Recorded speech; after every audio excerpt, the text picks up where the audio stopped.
The Town of Los Gatos Planning Commission meeting of January 14th, 2026 is now called to order. I will now call the roll. Commissioners, please state here when your name is called.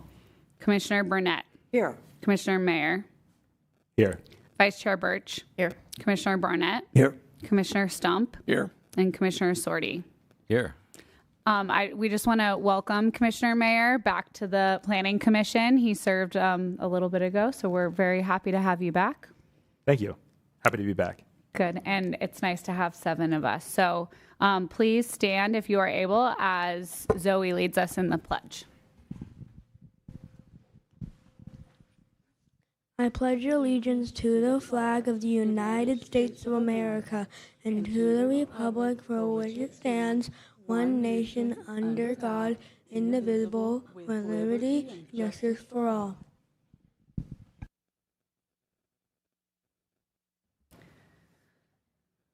As the Planning Commission conducts the meeting this evening, we encourage active participation by the public, which is essential to the work of the Commission.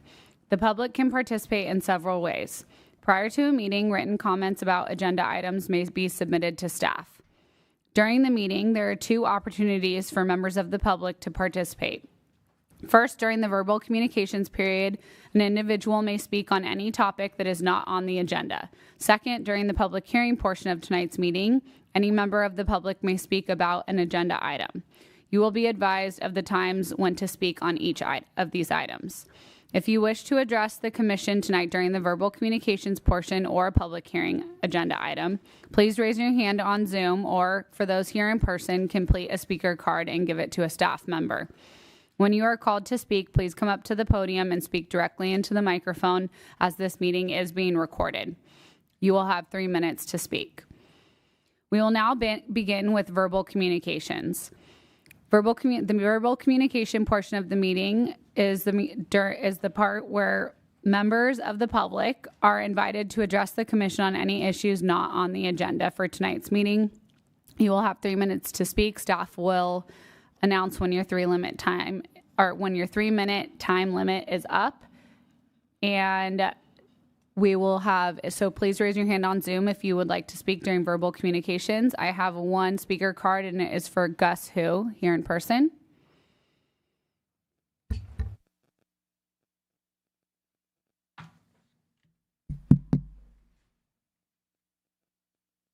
Brown Act, you know what that is about. I have to kind of watch what I say. And, you know, this is a cat in the hat town, I think this is. But trying to get a little serious, because last night I went to the special town council meeting, and it was regarding, you guys know what it was, and I'm reporting kind of looked like fraud. It was just one-sided. You guys, I don't know how, it says that you guys approved this and stuff like that, and I think you put town council on the spot, but there was, I was trying to follow along, and it was posted on, I saw it posted on Friday the before, and there's, you know, this document, this desk item is all one-sided. There's they rushed this through. There's like 17 people that spoke, 5 on Zoom, and only a couple people said nay. I went there verbally before, because my dad was a civil engineer, worked for the state of California, built bridges and tunnels, and, you know, helped design them. And I remember going and, you know, supervising some of we had to wet the carpet down and stuff like that. But, and I said, hey, the traffic alone, because, you know, I sent in pictures of Google Map, and it was red line, red line, red line. And I said, you know, 1,000, you can hear my presentation. It was not verbal. I was the only one that spoke. And then I didn't speak on the subject matter because it's a lawsuit and waiting. And this town's probably to lose everything. It's a bankrupt. But what I'm trying to say is you got played. If you looked at the recording at 4:32:03 to 4:32:44, the town council, you know, was talking about how that meeting got, you know, that date on the 13th. The other side, you know, hey, that's what we picked. You know, it was just there was a mother and it was, I sent you pictures on, and I'm not a public speaker, but on Agnew and stuff like that. And it was basically a mother and a father came up with a little child and just played, you know, they were promised they would get housing. How can you promise somebody they would get housing if it was things? There has to be an investigation. And people, and I like to know, I heard that it was 5-2 voted, but, you know, all this stuff is just like, you know, because it just, there's a lot that has to be looked into. And, you know, if you just reviewed the tape, it would be something that, you know, tell the town council, hey, this shouldn't have passed. I mean, I didn't watch the whole tape. Questions? Are there any questions for the speaker? Looks like no. Thank you. Are there any hands raised on Zoom? There are not. Okay. We will now be moving on to our consent calendar. Tonight we have 2 items on the consent calendar. Our draft minutes of the December 10th, 2025 Planning Commission meeting and the draft minutes of our December 17th special Planning Commission meeting. Can I get a motion? Well, before we act on this, is there any member of the commission or public that wants to make a request to remove any of these items? No. Okay. Now, seeing none, do we have a motion? Commissioner Stump? I first have to say that I was not at either the December 10th or December 17th meetings. However, I did view both of them on YouTube, and so I am prepared to vote. And so, yes, I will move to have the minutes from the December 10th and December 17th meetings approved. Perfect. Thank you. Is there a second? Commissioner Burnett? I will second that. Thank you. And any discussion? Great. So I'll call the question and ask for a show of hands in favor of the motion. And that it will pass as 6-0. Abstention. I'm assuming you're abstaining. Sorry. Thank you. No opposed and 1 abstention as Commissioner Mayer was not on the Planning Commission in December. So thank you.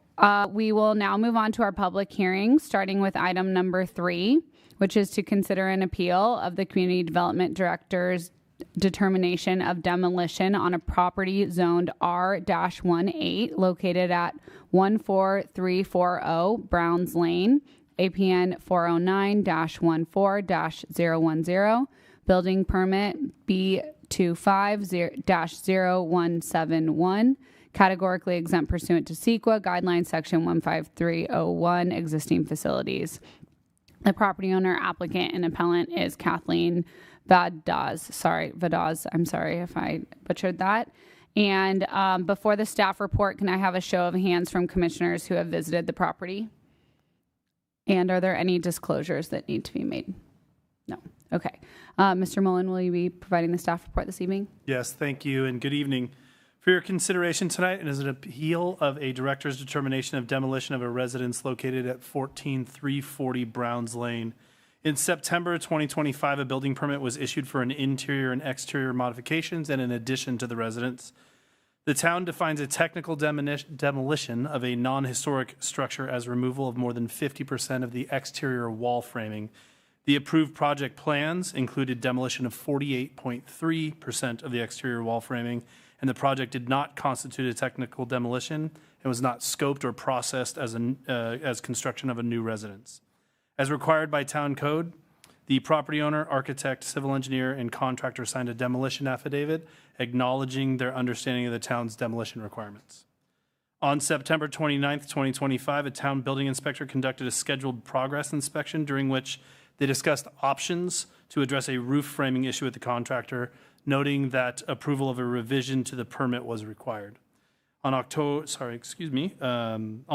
10th, 2025, a town building inspector conducted another scheduled inspection, noting that all the existing wall framing had been removed and replaced in kind. This work was not included in the approved project plans, nor was a revision applied for by the applicant. The building inspector contacted planning for follow-up. The community development director and building official reviewed photos of this state of the residence, confirming that the work resulted in an unlawful technical demolition. On November 14th, 2025, a stop work notice was issued to the property owner, and on November 21st, 2025, a notice of unlawful demolition from the community development director was sent to the property owner. On November 26, 2025, the decision of the director was appealed by the property owner. In their appeal materials, the property owner provided several reasons why their appeal should be granted, noting that damaged framing was replaced in kind without deviation from the scope of the approved plans, while acknowledging that a process step was missed.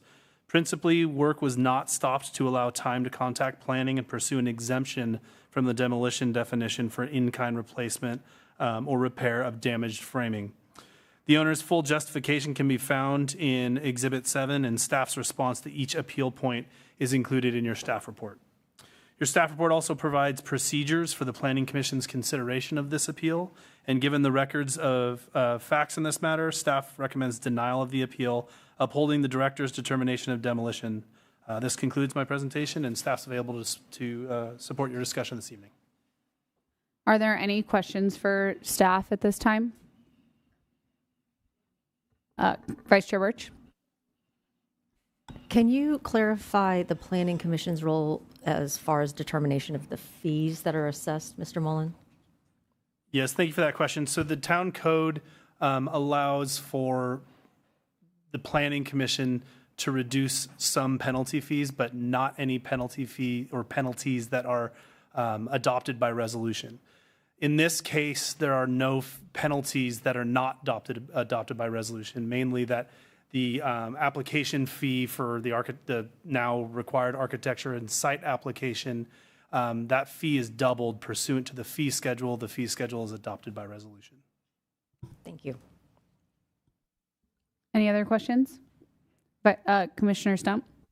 Mr. Mullen, this is probably a real nit, but when I was out on the property today and having taken a look at the photos, what exactly does a stop work mean? And let me just give you an example. If I owned the house, I'd do the same thing. I would wrap it, to protect it from weather. But house wrapping has been added to the property since I think that stop order went into place. So what reasonable things can they do even after a stop order has been issued? Thank you for that question. My understanding is that work shouldn't progress.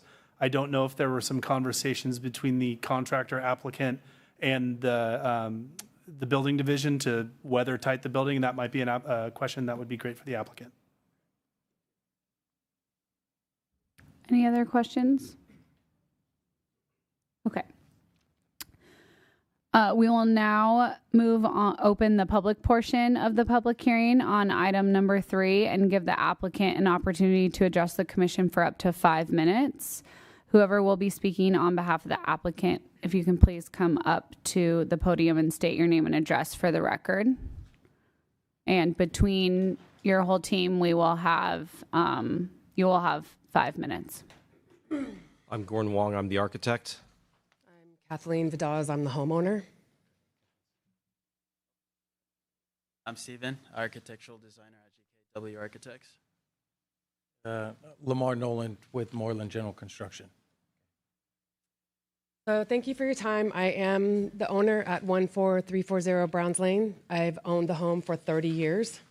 I've been a part of this community for that long. Also, during that time, we were heavily involved in the Los Gatos United Soccer League, running competitive soccer teams. Just brief background in how long I've lived here and been a part of this community. I am now, here we are now in this process of me trying to remodel my home, which is quite old. And in doing so, came across some, parts of the house that literally demolished themselves. And we repaired like for like. We didn't deviate from the plan. We had several inspections. We didn't change the square footage. This is a very small 1,400 square foot home. I'm just trying to get my house to be livable so I can stay in the community. And we had a misstep in just trying to repair the wood. Sean?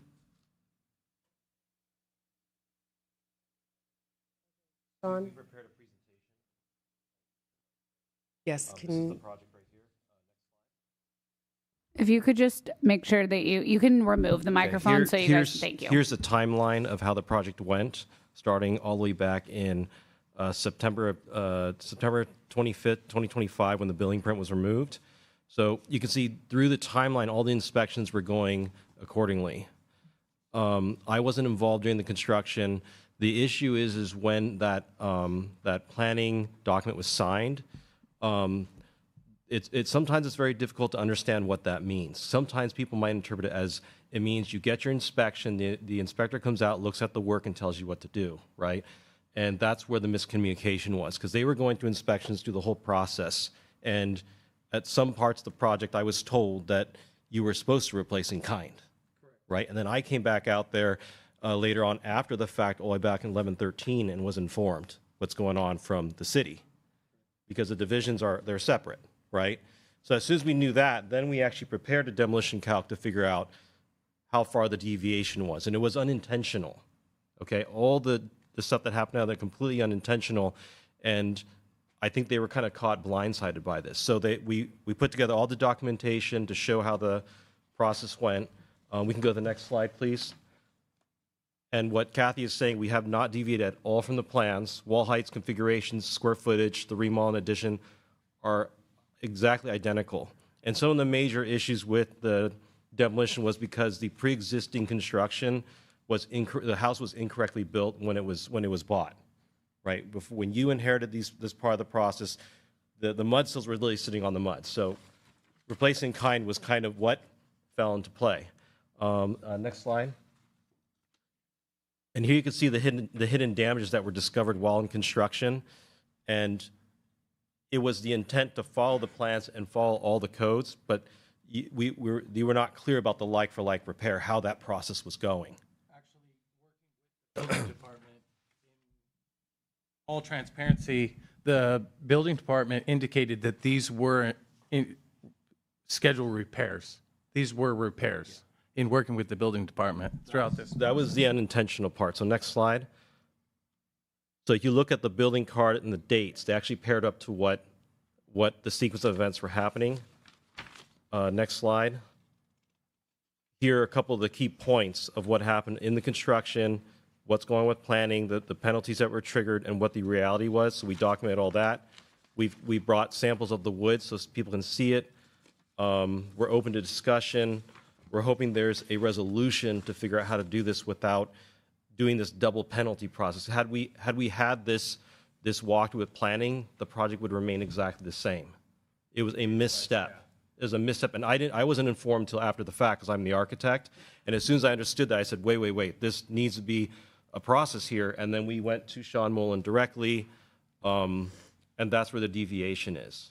So we want to be very transparent about what's going on, and if there is a way to resolve this, why don't you explain the waterproofing? Yeah, so we can leave that for their questions. You guys are going to ask us questions about that. You waterproofed it because of the heavy rains. Absolutely. And that was the same day. Building department. So the building department, I spoke with Roy in the building department, and I indicated to him that it was going to rain and that we were that day in the process of waterproofing.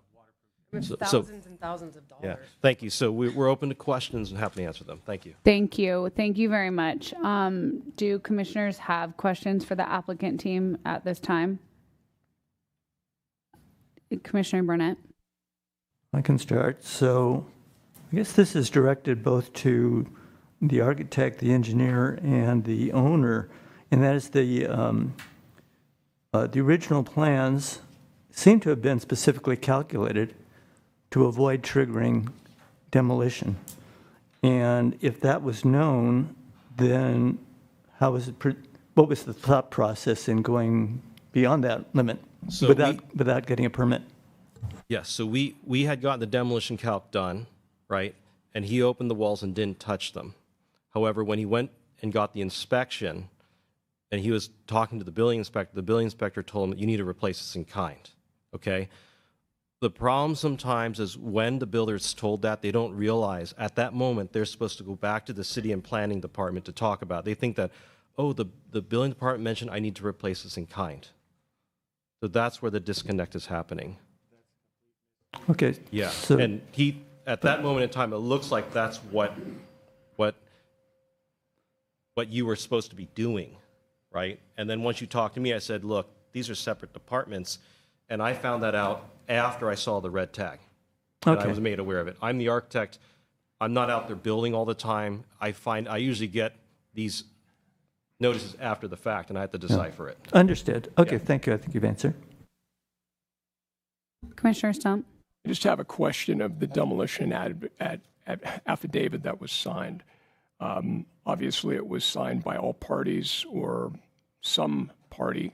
I'm not sure about the contractor because I can't really read the signature, but signed by all parties. I guess my question would be, what is confusing? Maybe you go back to that point. What is the confusing point specifically as it relates to this, affidavit when it says, because look, we know in a remodel there's going to be potentially hidden damage, and that recognizes this and says, look, if you find dry rot, other things, it does not exempt the project from any provisions set forth in the code. I'll just say it that way. If you find dry rot and need to repair it, all caps, stop work and contact the planning division phone number to discuss the changes, all caps, before you proceed. So I guess what I just want to ask is, what was the point of confusion when it appeared that you had these instructions in black and white? I can go, you can go. The point of confusion is when a building inspector says it's okay to replace that in kind. That's where they think that, oh, that actually overrides what's saying there. It's very confusing for a builder. And then I have to go back and look at it, and I said, yes, he says one thing, but this document says another. We need to talk to planning. You see what I mean? Because a builder rarely talks to someone in planning, right? So I've seen planners and commissioners many times, but builders don't really ever get a chance to talk to you and really understand when these caps and these underlying statements are in here, it really means business. To them, the inspector they're talking to at that moment means business, not that statement always 6 months, 8 months ago when we're pre-planning the project. My staff is trying to calculate all these little things. They're focused on so many trades, so many difficult aspects of how to make the means and ways in the house safe. They're more concerned about safety, right? They're more concerned about the nail gun firing. To remember something always 6 to 8 months back that I'm deciphering with him and we've communicated for about 3 minutes, 3 or 4 minutes when we're signing the paperwork, paying the fees, it's really hard to remember. So when I look at the situation, that's why I'm here. I see the misintent, I understand, but I also feel that the amount of fines to put the house back together to the way it was, had we had this step, had we made this step happen, it would be exactly the same. The house would not have changed. It would just be a repair in kind. We'd get to review it together. I don't see any egregious things that were done here when he was putting the house. It was just a misinformation, a miss. Like in San Jose, they don't have that. In Campbell, they do. So in Campbell, I blue tape things, I check, and builders do miss in Campbell all the time. The owner goes in, I want this cabinet here. But the demolition calc says, you add the cabinet in, you're 5% over. At that moment in time, it's so hard for everyone to focus like that. Well, thank you. Thank you. Are there any additional questions for the applicant team at this time? Commissioner Sorty? Yeah, just looking again at the demolition affidavit. So just so I understand, the person who signed it, Gordon Wong, as the, it says architect of record and also contractor of record. Are you both? All signed it. So I'm the architect of record. I'm the contractor And you're of the record. contractor of record. Okay, so Yes, you both sir. signed it. Got it. And then is this posted on site or available on site as a part of the job set? So, I mean, in case there's anybody else working on the project, Yeah. they miss it. There is a page on the plans that has,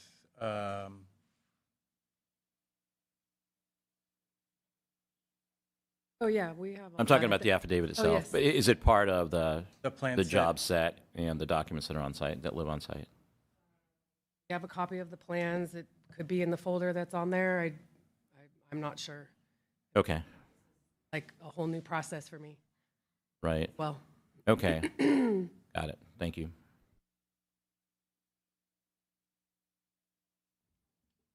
Commissioner Burnett? Yes, thank you. So a question, so I'm sure you're experienced architect and contractor and builder. So have you come across circumstances like this before? Have you worked with Los Gatos Homes redoing and remodeling? So I just would assume that you might be familiar with some of our sort of... Highly familiar, yes. Yes, I had a contractor miss the same thing back in 2018. Barron Construction Group, they demoed some planters in the front of the house. I told them you can't do that. The owner insisted on it, and then they went to a demolition calc. I think Ryan Sapti was on the project, and I said, look, you got to do this the right way. It happens a lot, and I'm working on 25 West Main Street. They missed a wall, and I immediately said, we got to recalc this. We turned it back into the city.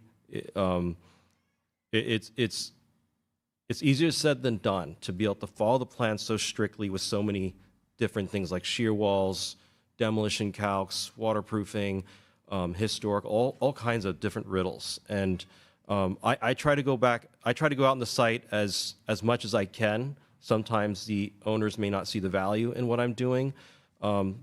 Kathy is not that kind of owner. She wants me out there.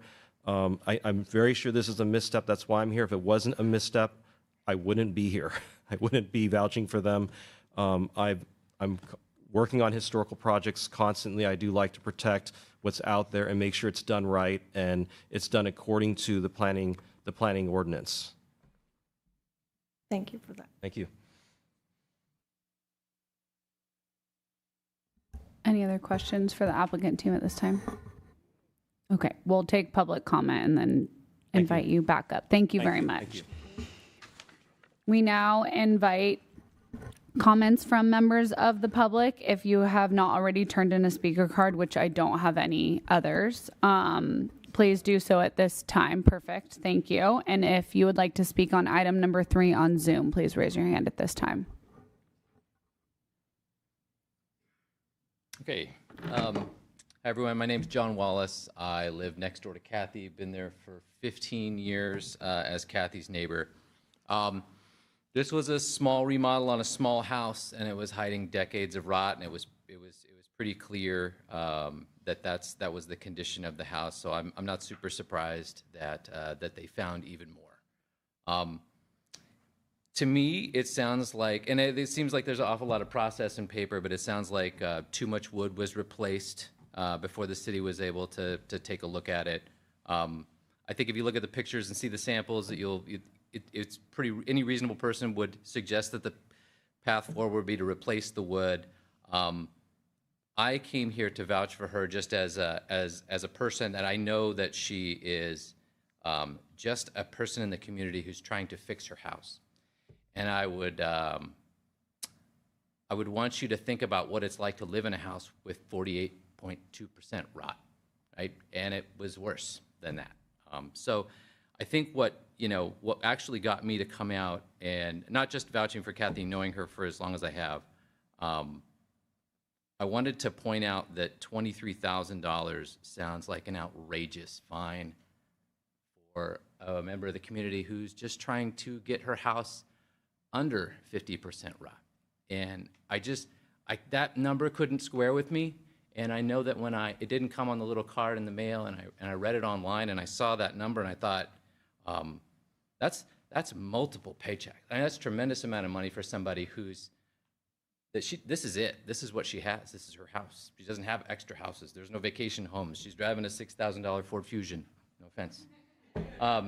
This is the real story of what's going on. And so when I hear her upset and talking about being reclassified as new construction and everything that goes along with that, and this is somebody who's this is her one thing in her life was saving up and making it in this town and raising her boys in that house.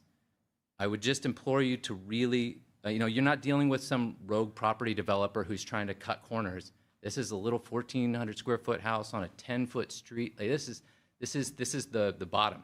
Like this is not like poverty bottom, but this is just like the grassroots type of stuff that people are trying to make it in this community. So when you think about this appeal, I want you to think about the person, and I want you to think about the actual amount of money that you're asking this person to pay for something that is admittedly a mistake.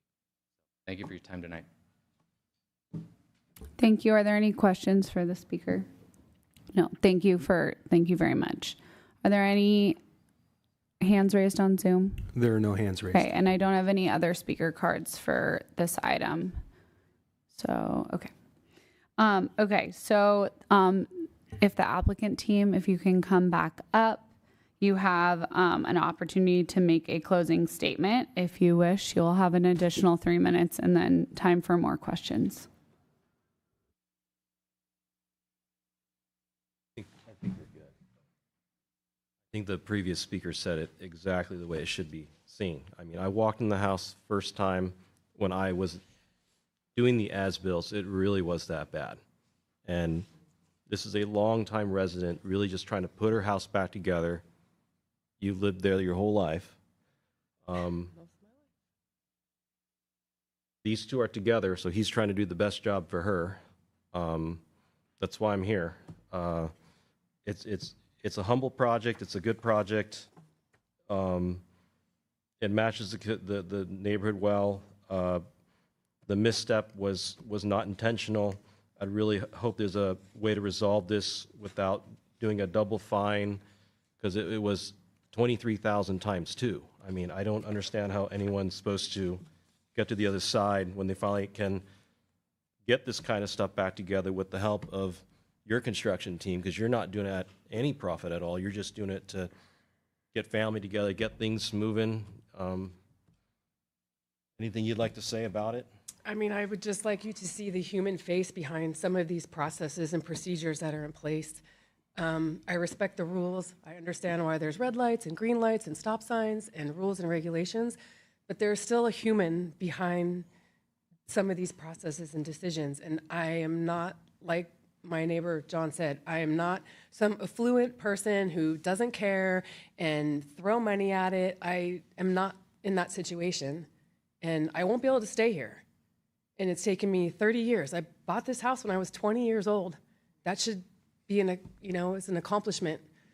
And I've been paying a mortgage for 30 years. I've been a taxpayer for 30 years. I work here, I live here, and I'm literally just trying to repair it.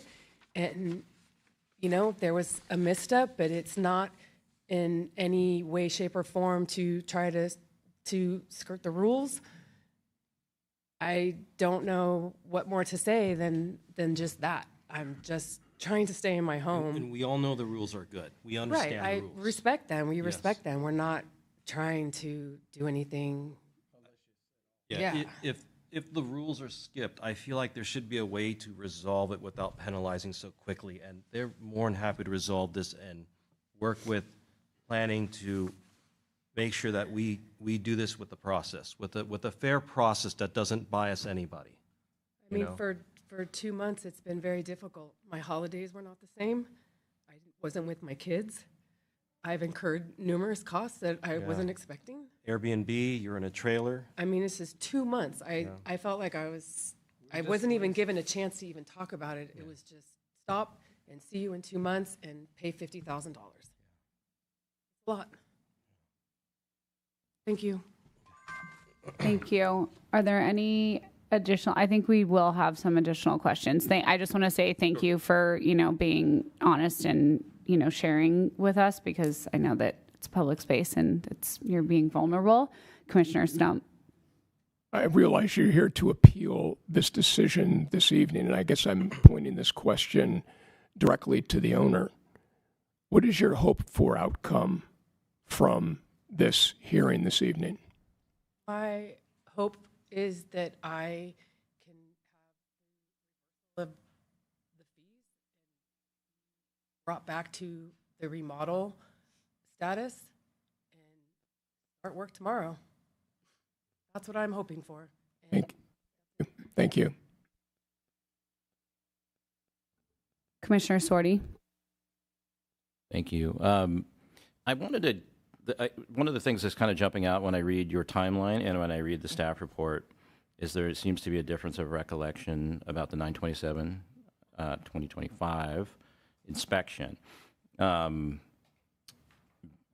is it that met with the building inspector that day? Have you? Okay. It just says contractor notified and informed inspector that the bottom plates of the wall were termite damaged. Inspector informed contractor to replace in kind as needed since it was non-repairable. And so in the staff report, what we're seeing is that the timeline provides the dates of progress inspections conducted. Staff contends that the summary of the inspection is not accurate. This is just in response to this specific note that you guys have made about the timeline.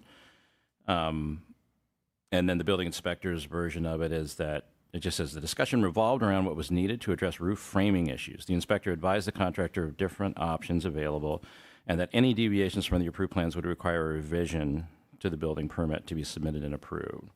And so for the person that, I'm forgetting your name, sorry, that spoke to the inspector, could you... Moreland General Construction. Okay. Could you just repeat your recollection of that conversation?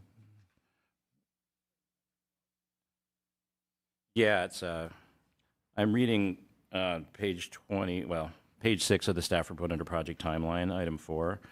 Just in mid-paragraph, it seems to have just a very different sort of take on, and I think this is from what the building inspector's point of view was than what's in your presentation.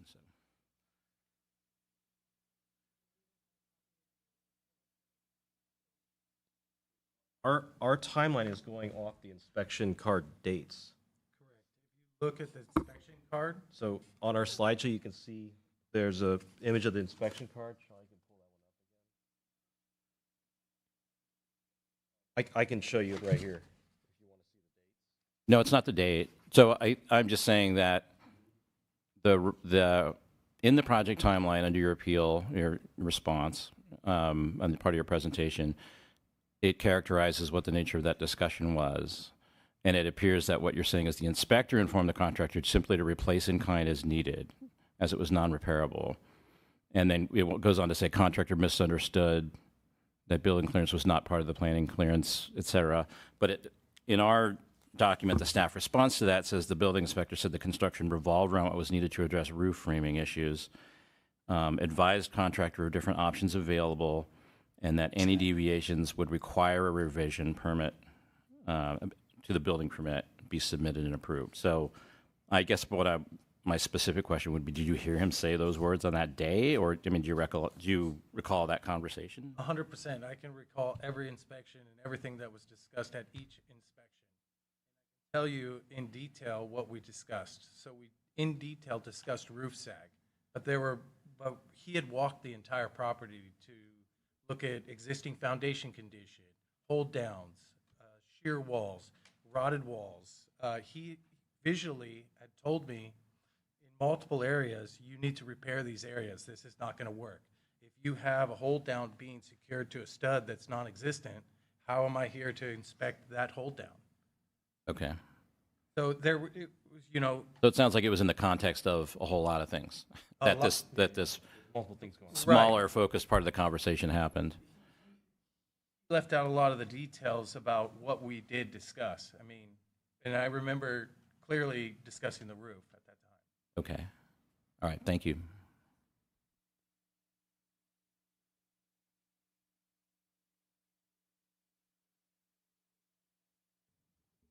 Are there any additional questions for the applicant team at this time? Okay, I think we just have some questions for staff. So thank you very much. Thank you all for being here to answer questions. And we will now close the public portion of the public hearing on item number 3. And I invite commissioners to ask questions of staff. I think I'll have Vice Chair Birch go first and then Commissioner Burnett after that. That's the benefit of sitting right next to her as I'm first. Mr. Mullins, can you clarify in the staff report? I believe what we had is the original application had 48.3% demo, and my understanding was all of the exterior framing was replaced like for like? That's my understanding.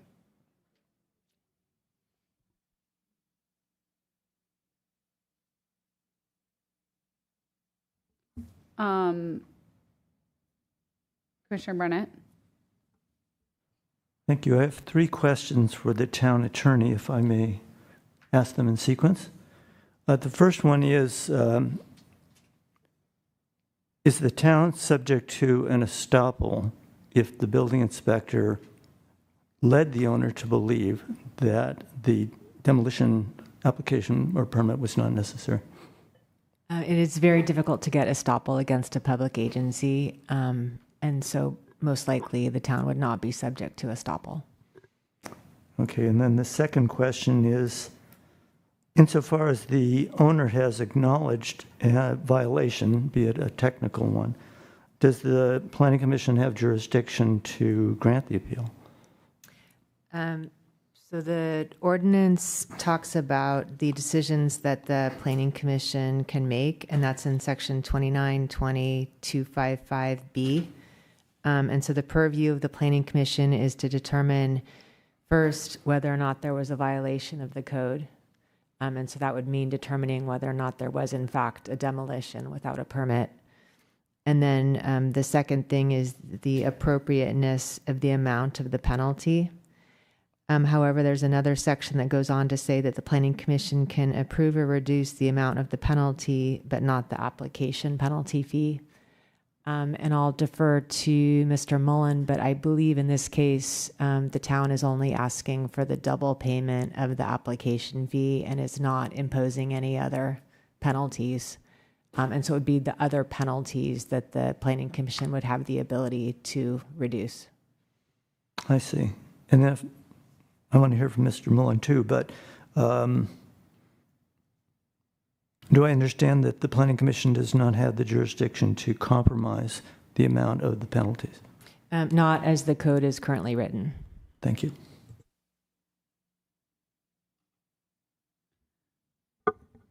I said Commissioner Burnett and then Commissioner, I'm sorry, thank you. Commissioner Burnett first and then you can go.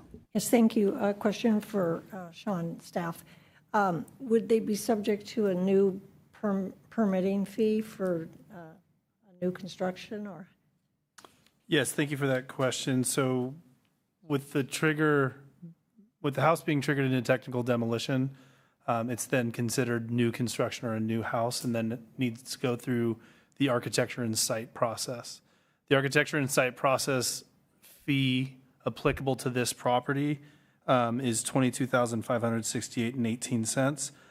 The town's adopted comprehensive fee schedule, which is adopted via resolution, requires that be doubled as penalty for unlawful demolition to $45,136.36.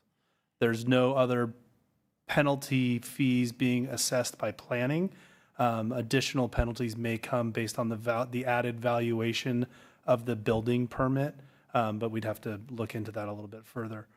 Some of the types of fees or penalties that could be reduced that are not applicable here is that if this were a historic home that went through unlawful technical demolition, there's an additional, I think, 15% penalty of the valuation of the work.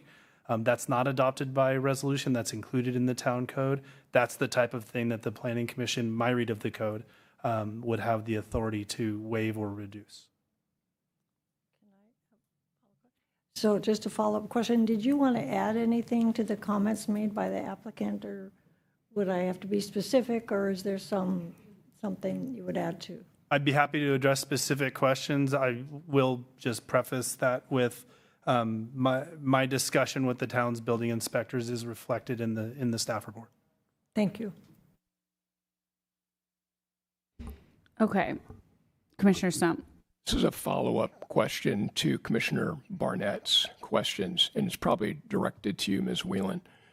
So kind of bottom line it, what authority does the Planning Commission really have here tonight? The 2 points to decide are was there not a demolition? And that means was there removal of more than 50% of the exterior walls? And then had the town assessed any penalties other than the double application, the commission would have the ability to reduce those extra penalties. And I'll just add for a little more context, the code specifically says the Planning Commission doesn't have that ability. So that doesn't necessarily mean that should the Planning Commission make a decision that the applicant doesn't agree with, they can appeal that to the council, and the council may have that freedom. So as kind of a follow-up to that, would it, depending on our decision, obviously, I think that we don't have a lot of leeway with like some of our other decisions that we make based on how this is written and interpreted, but would it be helpful to include discussion on what we might do if we had the leeway? I don't know that it hurts. Should this ultimately get appealed, obviously the council will get verbatim minutes, so they'll have the opportunity to review those discussions should they occur this evening. Okay, thank you. Just a question about this type of situation and when demolition becomes an issue. How often do we run into this, maybe on average in a year, in residential? And have we assessed other fines and fees, in the past year for this very situation? Thank you for that question. It's hard to put a number on it. I think we're often called out when demolition has exceeded in the plans, and there's remedy. They can recalc it and show that they remained under 50%, and they file a revision and we move on. So there's no stop work. There's no determination of unlawful demolition. I would say we don't get this far very often, probably one or two times a year. We are frequently called out to do an inspection of what they didn't anticipate when they open up the walls, so that we can consider exempting it from the demolition definition. Commissioner Sorty. Yeah, I think I kind of know the answer to this question, but I want to ask it anyway. So it seems like, getting back to my line of questioning earlier, we have a difference of recollection about the communication that happened in the field. And I guess my question is, do we have notes or anything from the building inspector that would formalize or write down or a record of what the discussion was, or if there was a letter sent or anything like that that documented the interaction? Thank you for that. I'm not aware of a written record. There's the inspection record and the card that was presented in their report that provides very little detail, and the digital record that we keep in our permit tracking system noted that this inspection took place. The correction, there was no corrections annotated in that record.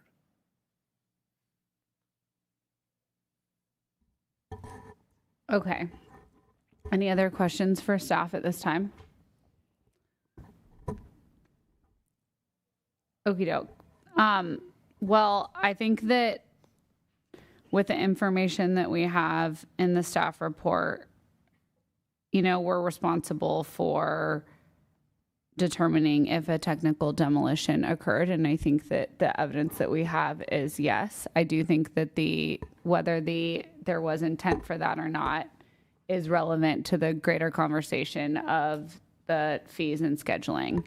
And I am curious to hear what my fellow commissioners say. I mean, we do not have the leeway to make changes or recommend changes to the application fee situation. However, someone, if this were to be appealed to town council, like that group has more leeway. So, that being said, I do, construction, I understand is very expensive. Any type of remodeling is expensive these days. We have to have fees because we have to, be able to employ people in town that are processing permits and all of that. And, however, I do also think that this is a high, I only live in town and own a property because my parents were fortunate enough to invest in property here. And this is if I was in this situation, it would be this difference in fees would be, we don't have a giant savings. I'm an educator. My husband is a soccer coach. Like, this would put us over the edge too. So I do understand and feel for that. And I do think that, there have been changes in other aspects of penalties and fees in other areas that are not a regressive tax or penalty. And so I would just say that I would maybe wish for the future of our town that this is based on your overall construction cost, taking into account also how much we need to be able to be making to make sure that staff can stay paid and employed and all of that and running the town. But something that is more aligned with what a household's income is and how much their overall construction cost is, the value of their home. That seems like something that would just be more fair. And I know that we do see a lot of,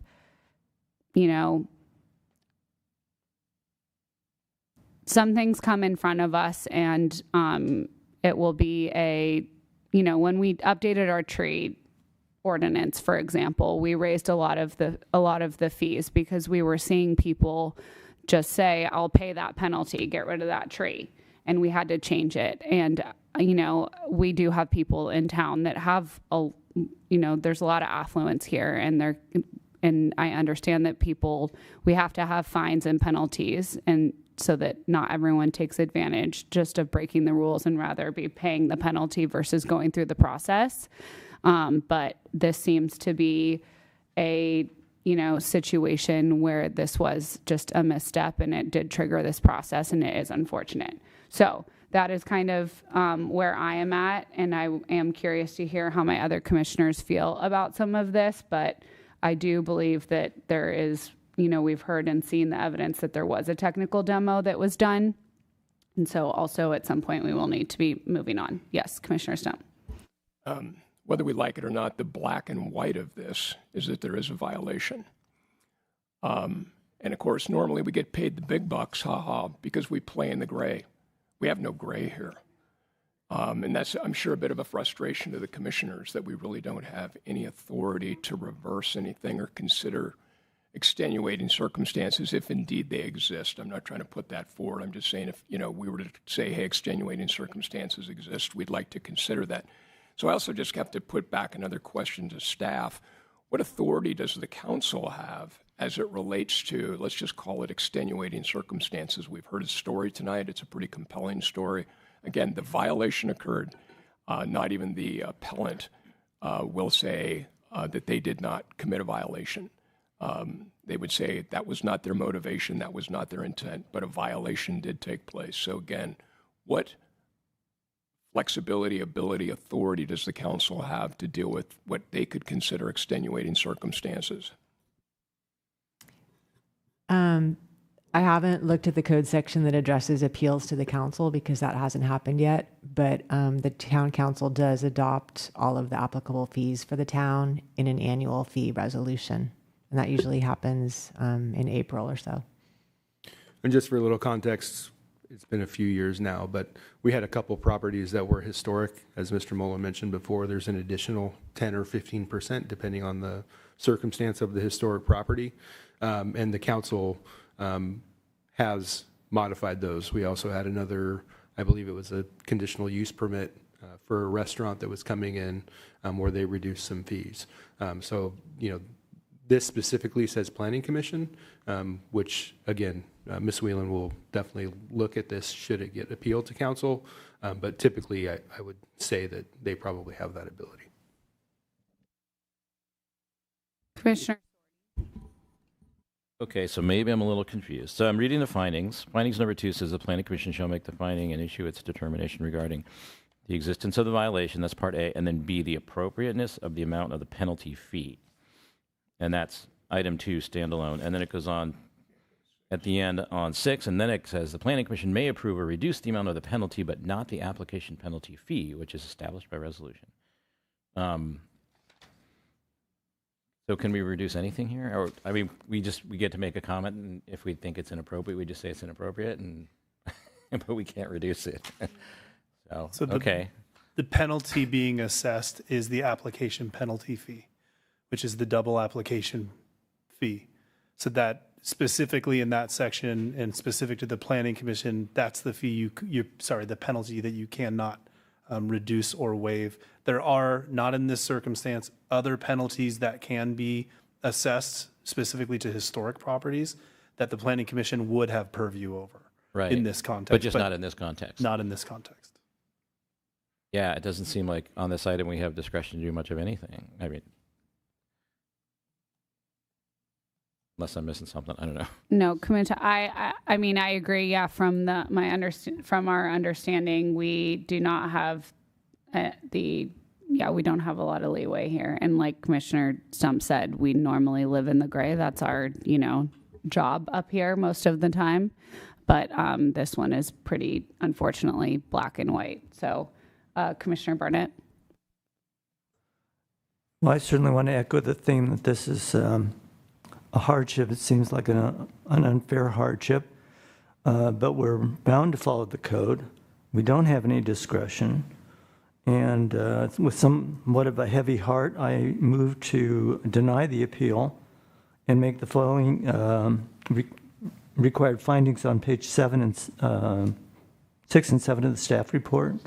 In accordance with Town Code 292265, the Planning Commission shall consider any written or oral evidence consisting with the rules and procedures regarding the violation, and this was performed.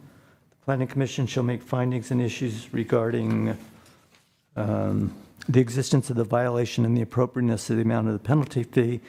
The violation has been admitted, and the amount of the penalty fee, we're told by council, is not negotiable. Planning Commission shall issue findings of each violation, and they'll be supported by the evidence. There's a single violation, the failure to obtain the demolition period were required by the town code. And the evidence of the violation includes all the facts in the staff report and the admission by the appellant that this was not performed. And therefore move to affirm the decision of the planning director. Thank you. Can we get yes, can we get a second and then we can have a discussion? Yes, Vice Chair Birch. I will second, and then can I make a quick statement? Yep. I do want to say that I fully understand how there can be a disconnect between the paperwork that you file to get a permit and what is actually applicable and like practical in front of you in the field. So I do not think that this is the fault of anyone. I truly think this is an error. We are, as you've heard in this discussion, quite limited in our abilities on what we can do, but you have heard that there are follow-up steps to this, and depending on how the vote goes, I think you should probably talk to staff about what those steps are. Yes. Yes, Commissioner Mayer. Yeah, I just want to make a quick comment here.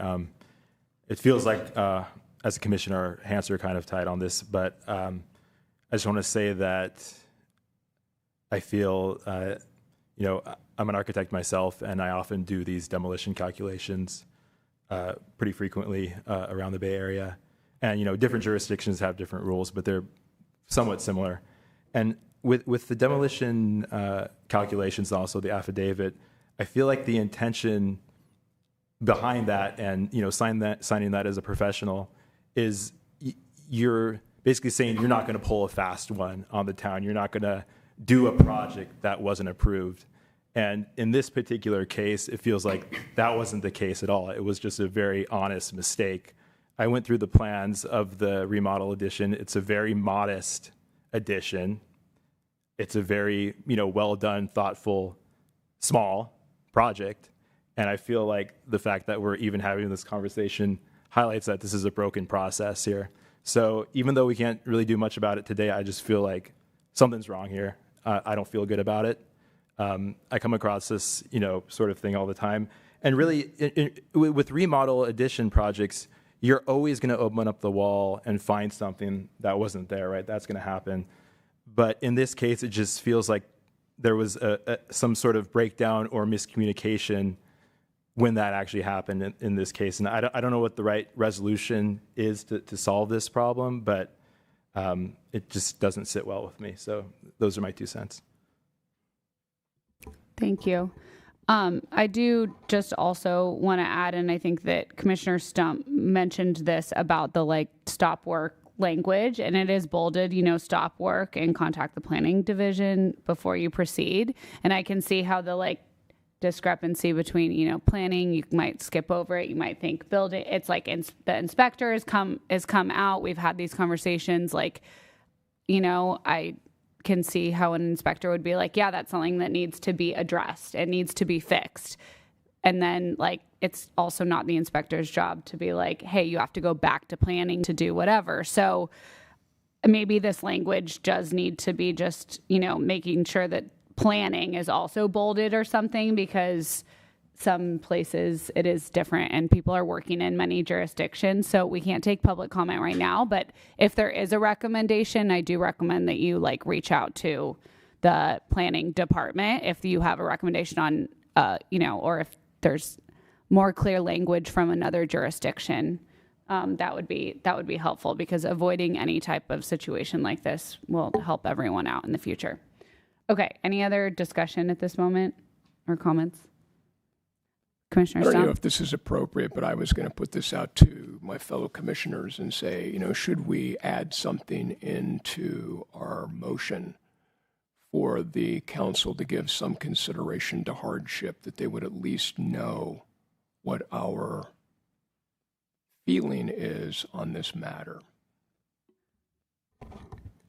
It seems that we are all like on the same page with regards to that. I would just ask the staff and town attorney. That could be done. That could be part of the motion. Okay. I'm happy to amend the motion to adopt that language from Mr. Stump. I will second that. Okay. Thank you. Okie doke. Let's go ahead then and call the question. All those in favor of the motion, please raise your hand. And it passes unanimously. And Mr. Paulson, can you read the appeal rights? Yes, thank you. Anyone who's not satisfied with the decision of the Planning Commission can appeal that decision to the Town Council. Forms are available online in the clerk's office. There's a fee for filing the appeal, and the appeal must be filed within 10 days. Okay, thank you very much. We will now be moving on to item number 4, which is to consider a request for approval to modify Plan Development Ordinance 2281 to allow for a lot line adjustment and zone change on properties zoned HR-2.5 PD and HR-1 located at 16300 Green Ridge Terrace, 16084 Green Ridge Terrace, and 240 Laterra Court, APNs 527-12-003, 527-12-004, and 527-15-002. Plan Development Application PD-25-004, Lot Line Adjustment Application M-25-006, and Zone Change Application Z-25-001. The request for modification of a plan development ordinance is not considered a project pursuant to the California Environmental Quality Act.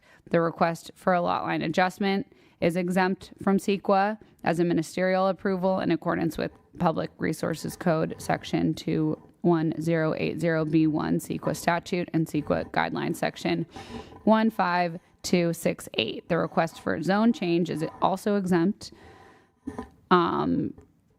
pursuant to CEQA Section 15061B3. Property owners are 16300 Green Ridge Terrace and 240 Laterra Court, Green Ridge Terrace Development, LLC, 16084 Green Ridge Terrace, Richard Liu.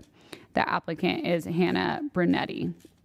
And before we get the staff report, can I get a show of hands from commissioners who visited the property, although it's kind of an interesting visit because there's not a, we understand. We all get it. Okay. Yeah, to the extent that it was visible. That it was visitable. Exactly. Thank you. And then are there any disclosures, more importantly, for this one? Okay. Mr. Mullen, will you be presenting the staff report for us? Thank you. Thank you again. Before you tonight is consideration of 2 lot line adjustments, an amendment to the Greenridge Terrace Plan Development Ordinance, and a rezone. The 3 subject properties are located south of Blossom Hill Road. 2 are located in the Latera subdivision, which was created through that PD ordinance, and 1 is just outside, adjacent to the subdivision. All 3 properties are currently undeveloped. The applicant proposes 2 lot line adjustments between the 3 properties because the property configurations within the PD area would change. A modification of the applicable PD ordinance is required. Additionally, a portion of one property affected by the lot line adjustment in the PD would be transferred to the neighboring property outside the PD area, and that necessitates a zone change from HR 2.5 PD to HR 1 to match the receiving property. All proposed lots would meet the zoning requirements for HR properties, and all aspects of the PD would remain unchanged except for what's proposed here to allow for the lot line adjustment. So staff recommends that the Planning Commission forward a recommendation of approval to the Town Council, who will render the final decision on the project. This concludes my presentation, and staff's available to answer any questions. And questions for staff, Vice Chair Birch? Yeah, just to clarify, Mr. Mullins, we don't normally see lot line adjustments. Are we seeing this specifically because of the modification to the PD? And yes, typically lot line adjustments are forwarded to the DRC since they're a ministerial action, but our town code requires that they go to a public hearing. Because there's a PD ordinance and a zone change here, in a vacuum, the Planning Commission has the authority to grant approval of the zone change. Backwards. Both of them would need to go all the way to the Town Council. Back that out a little bit. Thank you. Any other questions for staff? Okay. We will now open the public portion of the public hearing on item number 4 and give the applicant an opportunity to address the commission for up to 5 minutes. So who will be speaking for the applicant team tonight? Great. Just, please state your name for the record, and you can adjust the microphone and however you want to split your time. You have 5 minutes. Good evening, Amanda Musi-Burdell with Hannah Bernetti. We're doing a lot line adjustment to a project that was approved, it feels like yesterday, but I think it was 6 years ago. I think Commissioner Birch was the only member on the Planning Commission at the time, and at the time we got this approved, we were like, thank God it finally got approved. And now that we're going through developing the lots, we realize that maybe what we decided 10 years ago, that maybe that wasn't the best way of developing the property within the 8-lot subdivision. And so what we were doing is just aligning it so that the house and the yard and the trail that kind of got added in, towards the end, just develops better for our property. And while we were doing the lot line adjustment, there's a little dog leg that, if it works. If not, there's a little dog leg that our property has that just makes more sense to give it to Mr. Liu so that we could all develop our properties in a more town-friendly manner. So if there's any questions, we'll be happy to answer them. Commissioner Sorty? More for curiosity than anything, but do you have anything that shows the preferred layout, the building footprint itself? Well, we don't have building footprints, but we have like the location of. Yeah, there you go. We're having technical difficulties with the screen share. So I really want what are those? The overhead projector back, but I have lobbied for that. Yes, but I don't. If this can make the record, I don't. I'm fine.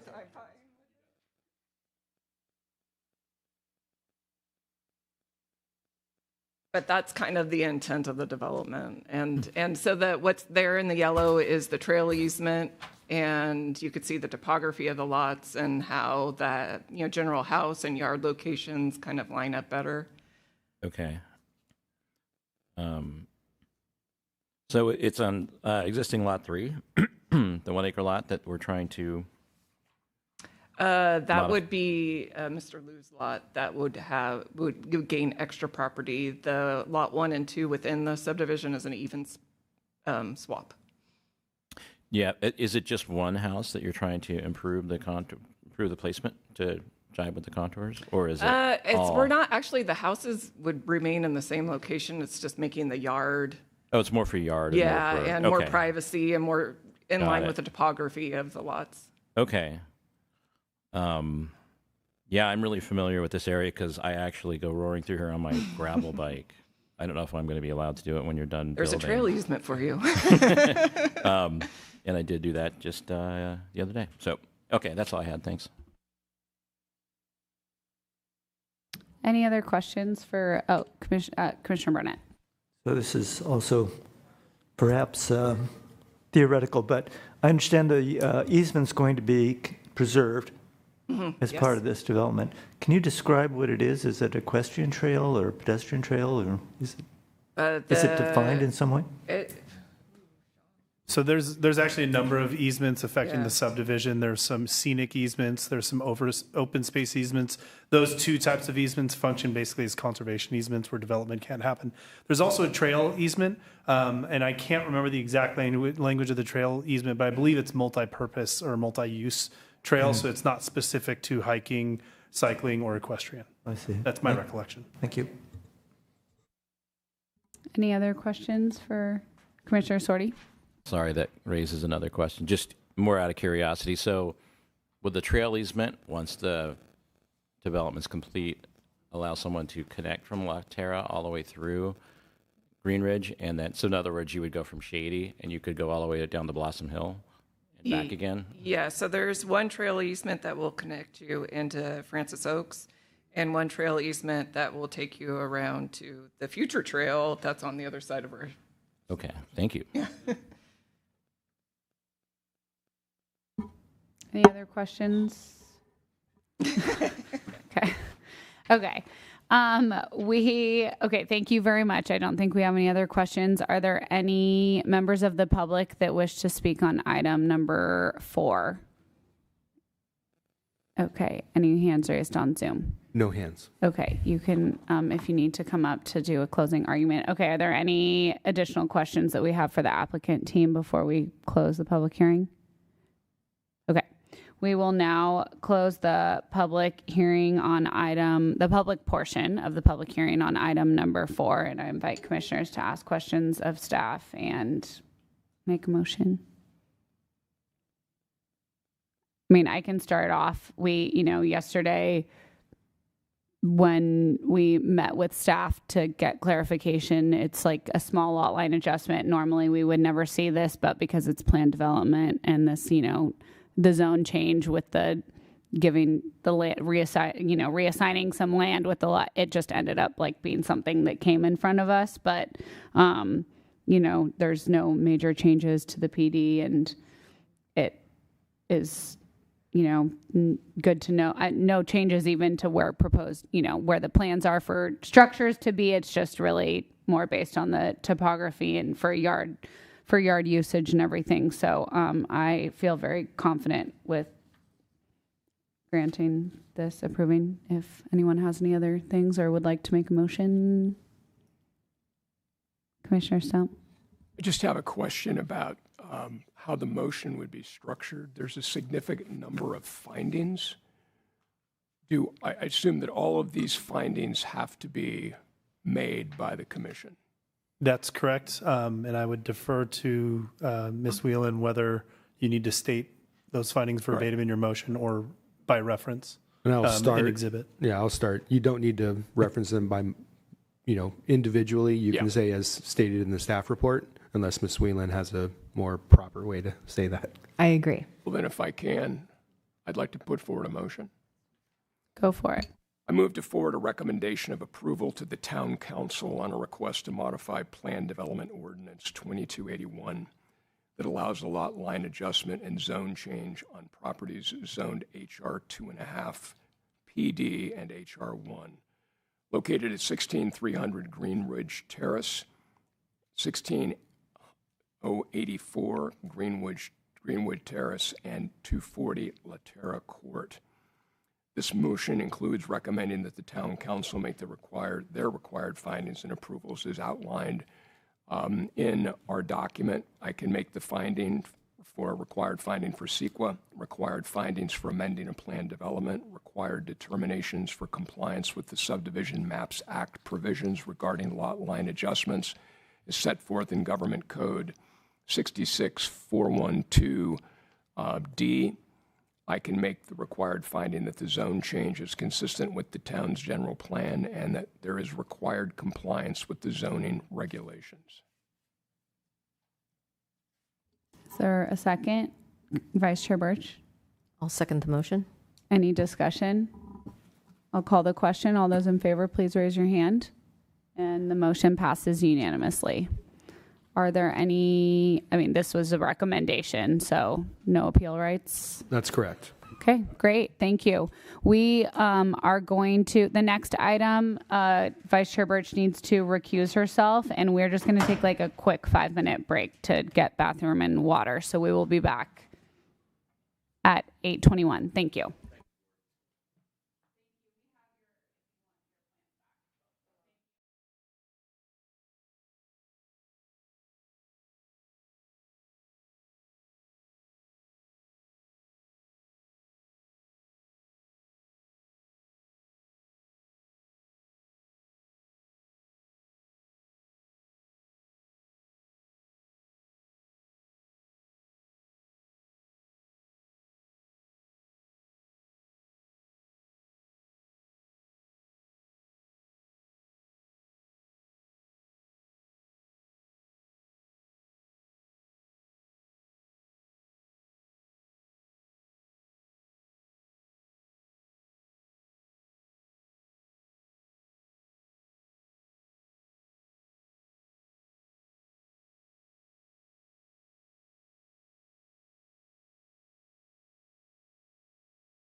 We took a quick break. We will now be moving on to item 5 on our agenda, which is to consider a request for approval to construct a new second-story addition to an existing single-family residence on property zoned R-18, located at 140 Oakmont Way, APN 424-18-023, architecture and site application S-25-052.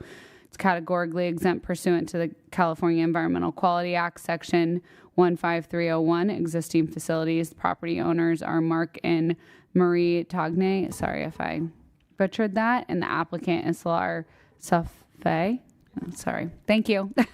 Can I just, as a reminder, Vice Chair Birch is not here. She's recusing herself due to proximity of the of her own house to the property. And before the staff report, can I just have a show of hands of people that visited the site? Great. And then are there any disclosures? I also live nearby, not within the 500 feet, but I am familiar with the neighborhood and I walk by all the time. So, but it should not be affecting my ability to make an impartial decision tonight. So, Mr. Nathan, staff report, please. Thank you, Chair. Good evening, Commissioners.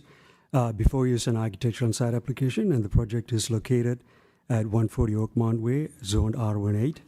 The applicant proposes to construct a 625 square foot second-story addition and a 279 square foot first-story addition to an existing 1,731 square foot single-story residence. The proposed project meets all zoning standards, including height, setback, floor area, lot coverage, and parking. During the minor residential application review process, staff encouraged the applicant to reduce the floor area to avoid being the largest residence in the immediate neighborhood and meet the consulting architect's recommendation. The applicant did work with the staff to make design modifications. However, the project remains the largest in the immediate neighborhood by 327 square feet and the largest in FAR. The applicant stated in the letter of justification they are unable to reduce the floor area as they need the proposed square footage for their growing family. Pursuant to town code, if the planning director determines that the application cannot be approved because it does not comply with the town's development standard, the applicant is unwilling to revise the plan, the applicant may file an architectural and site application, and the applicant shall be considered by the Planning Commission. The project is being referred to the Planning Commission due to concerns that the proposed residence has the largest square footage in the immediate neighborhood by 327 square foot and would be the largest FAR and has not met all the recommendation of the consulting architect as outlined in the staff report. The applicant has provided justification in Exhibit 4 and response to the consulting architect's recommendation in Exhibit 9. And this concludes staff's presentation, and staff will be happy to answer any questions you may have. Commissioner Burnett?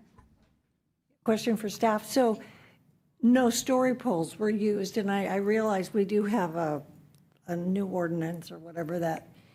I was confused. I thought our story pole ordinance did allow for homes, but I guess it does not. But my concern would be that if we had story poles done for this project, I think the neighborhood would have gotten a better feel for what the size and the mass and the bulk of it was. So I just want to make that comment that the neighborhood would have gotten a better idea of what it actually would be looking at.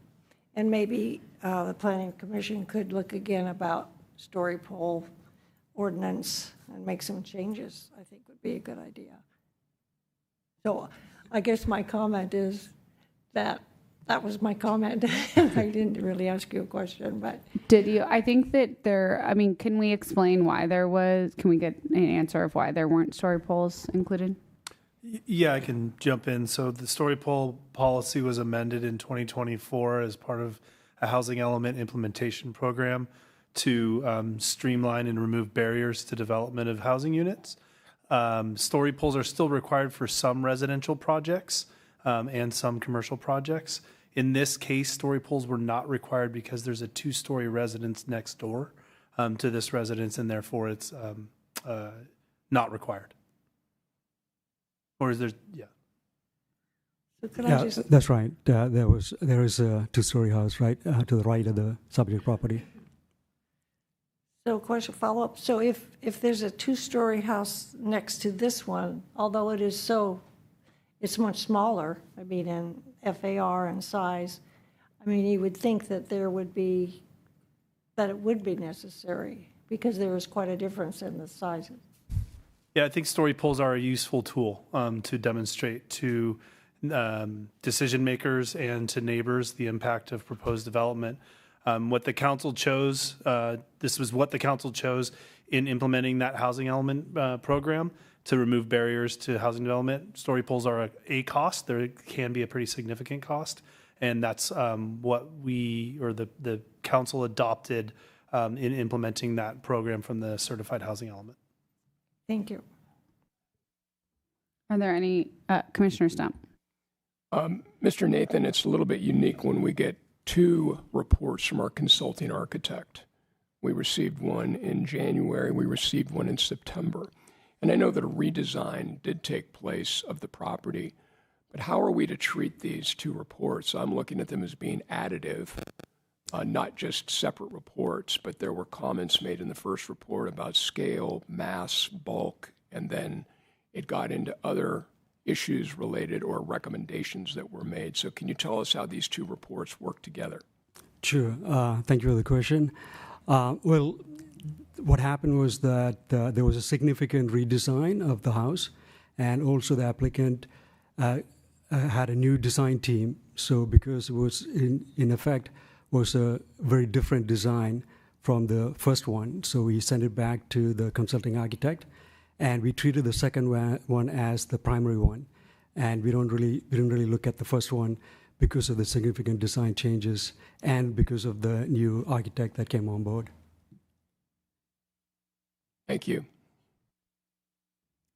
Any other questions for staff at this time? Commissioner Burnett? With the redesign, was there any change in the square footage? I didn't notice. I didn't see it in the report. Very little. I think it went up by 10 square feet. It went up. Yeah, but very little. Okay, but the FAR didn't change. It didn't change. Thank you. Any other questions? Okay.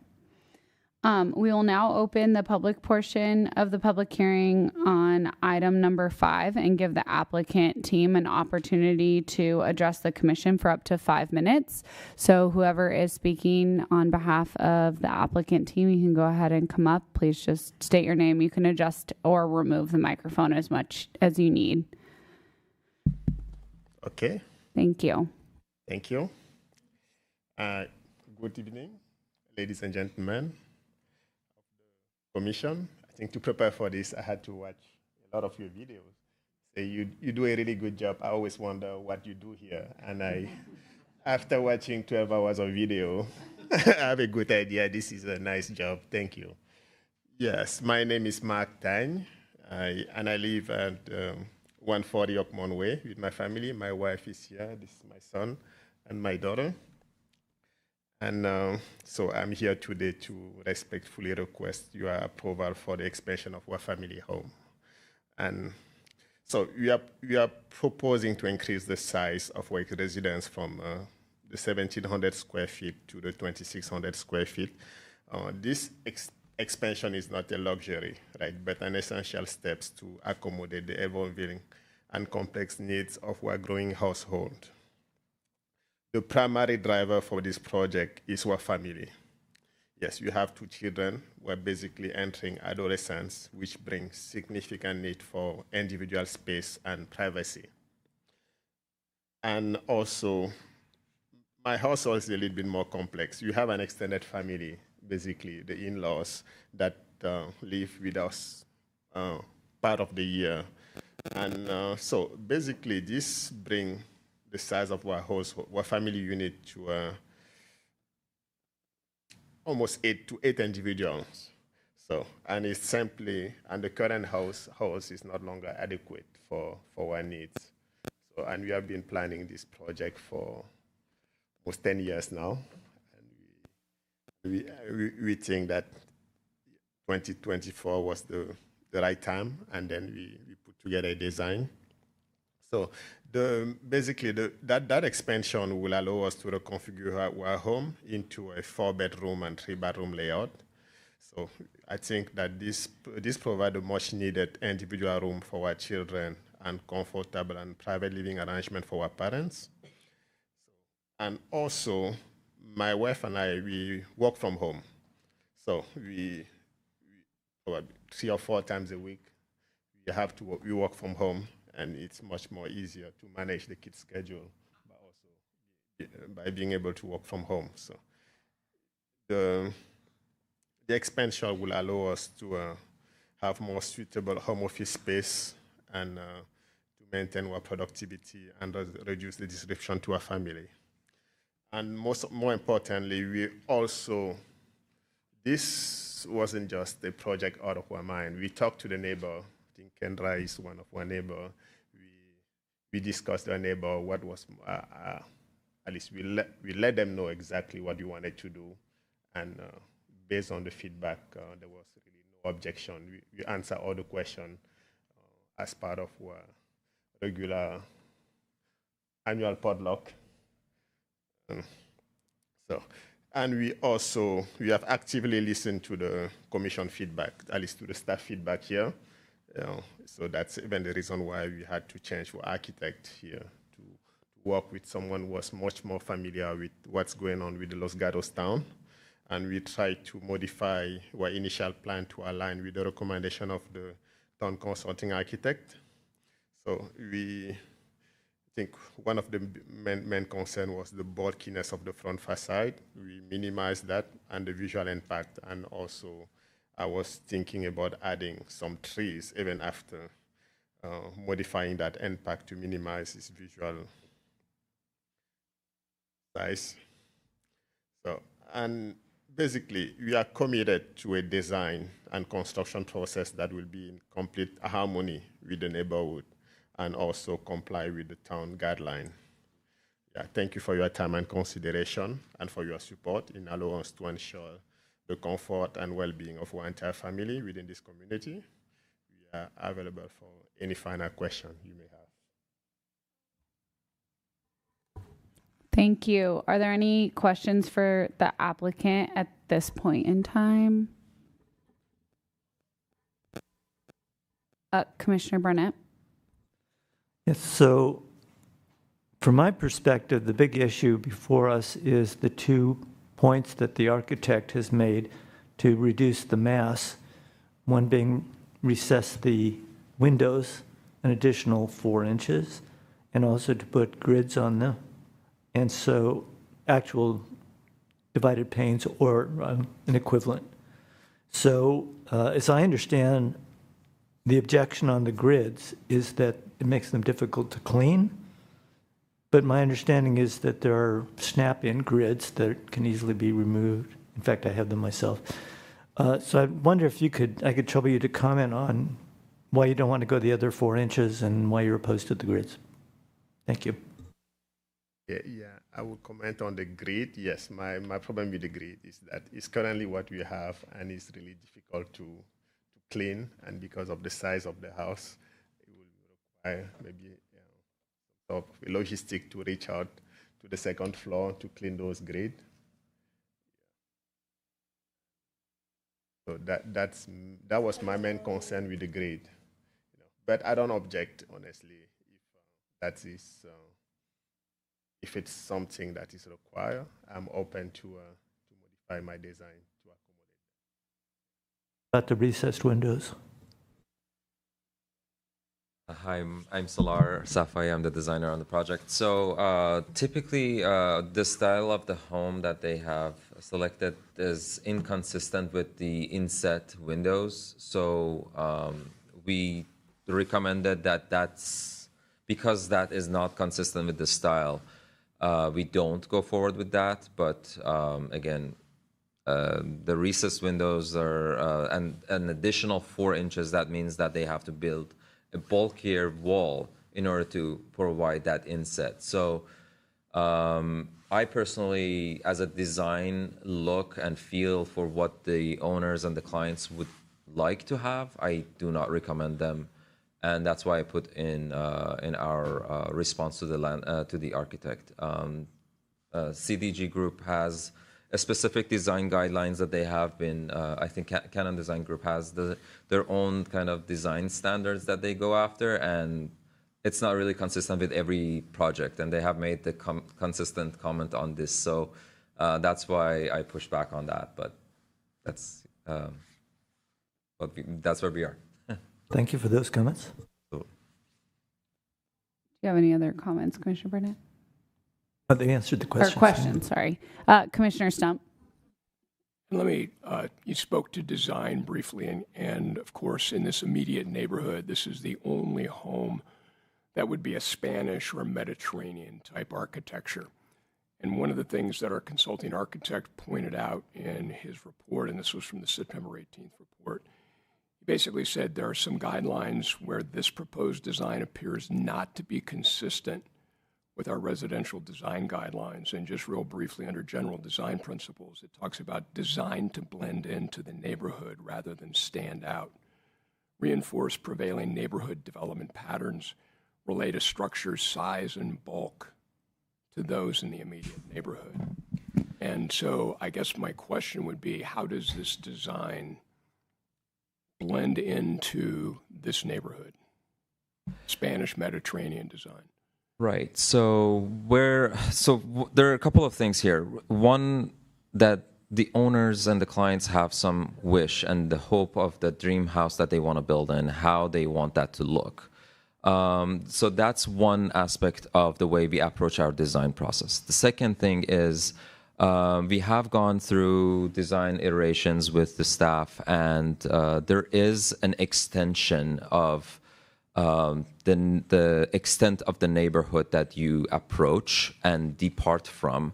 Basically, so if you're getting into the neighborhood and you're leaving the neighborhood, if you see houses that are similar to it, you consider that as part of the extended neighborhood. And in fact, as you're coming out of the cul-de-sac on the first or the second house on the left, when you make a left turn, there's a Spanish-style house with this type of clay roof or the concrete S-type concrete roof that has a Spanish-style house. So I think when we measured, it's about 100 and some foot away from the property. And so we have tried to keep that consistent and also incorporate what the client wants. That's the desired outcome look for their house. They're spending hundreds of thousands of dollars to get something, and they do not want something that looks exactly like their neighbors.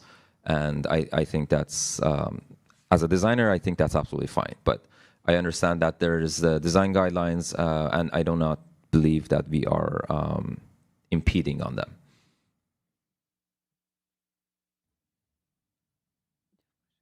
Commissioner Burnett. Thank you. Yeah, I guess I just want to follow up with Commissioner Stump. I totally agree with what he said. I mean, this is a neighborhood. There's no other home at all in the whole neighborhood that has any comparable to what this design is. It's out of character for the neighborhood, the size, the look. You know, our design guidelines are very specific. It's supposed to be neighborhood compatible. When people buy into different neighborhoods, and architects, I'm sure you're aware of our design guidelines. So I'm wondering, were there any other, I know the preference would have been for this style home, and actually the final design is a nice design. I think it is appropriate. I just don't think it's appropriate in this neighborhood, because once, I mean, it would just be out of character. So my question again would be, did you ever consider having a home that would fit more in with the architecture? I will respond shortly because I already addressed the concern. However, I will have Mark also explain. We do not believe that the project is out of character in the neighborhood as you approach, again, out of the extension. We spoke with Mr. Sean Mullen and staff.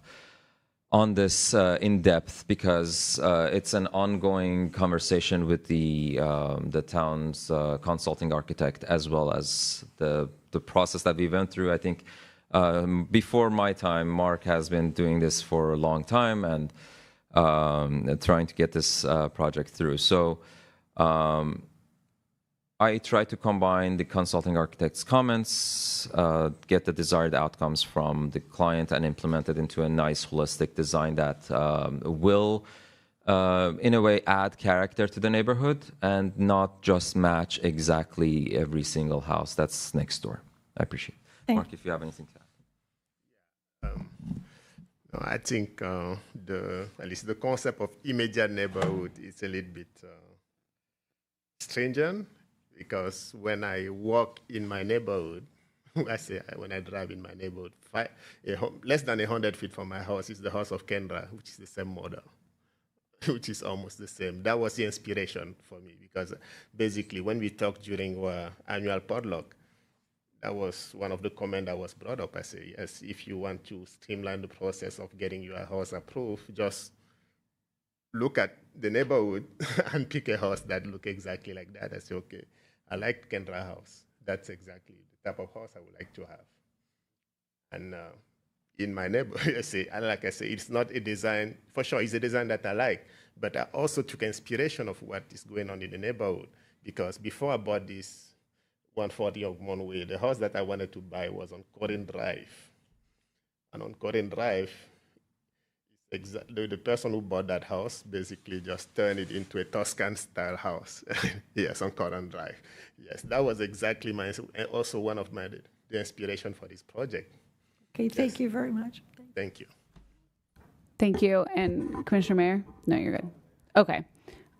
So we will have another opportunity to get questions. Are there any? We will move on. We'll take public comment. Are there any members of the public? I don't have any other.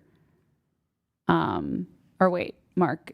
Oh no, this is you. Okay, sorry. I don't have any cards. Are there any hands raised on Zoom for members of the public that wish to speak on item number 5? There are no hands raised on Zoom. Okay, so you will have an additional 3 minutes. If you have anything else to add, we can follow up with any other comments. Questions? I appreciate the staff's time on this. They have gone above and beyond helping and supporting us on this process. And I appreciate your time tonight in approving Mark's house, hopefully. Thank you. Yeah. Want to say something?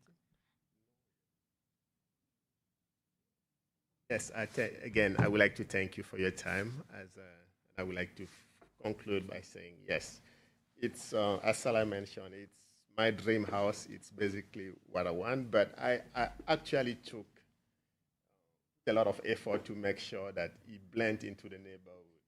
Because I said, this is the style of house that I like, and I like that style of house because I walk around my neighborhood and I saw the house that were there, and I said,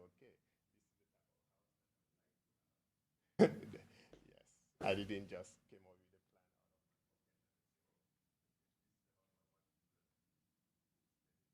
a plan by what was already there. Thank you. I think that we might have a few more I at least have a couple of questions. Commissioner Burnett mentioned Commissioner Barnett mentioned some. Can you explain that again, what you have? I was referring to Mr. Cannon's second report, in which he had 2 final recommendations that the applicant had already adjusted the plans to meet other concerns, but that these were outstanding issues. Oh, but I'm sorry, you have on your own home some. Oh, I have snap-out grids on Pella windows, yeah. Okay, so they appear as divided lights, but they snap off, so it's easier to wash. They're easy to clean. They're easy to clean. They snap out. Okay, so my question for you is that something that you would be amenable to? it's not really it's not the look of the divided lights that's the problem. It's more of the ease of being able to clean them. Okay. I may add, this house has a two-story window. Like basically, there's a two-story element where there's a staircase. There's no access to these windows. So what Mark's concern is also they have to have additional logistics to get these done. Again, I understand that there's, but if I mean it's a really small item. If you want to compromise on, it's not a big deal. Yeah.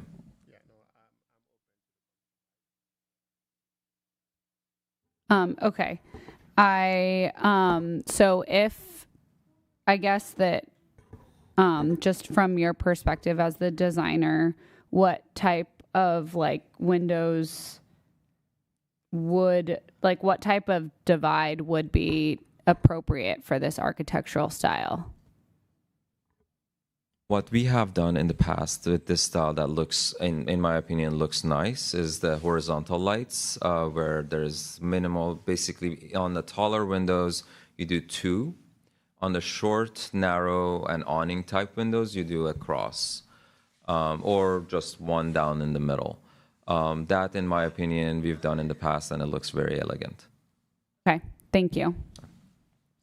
My additional, I just kind of wanted, you responded to and made the change, the architect changes.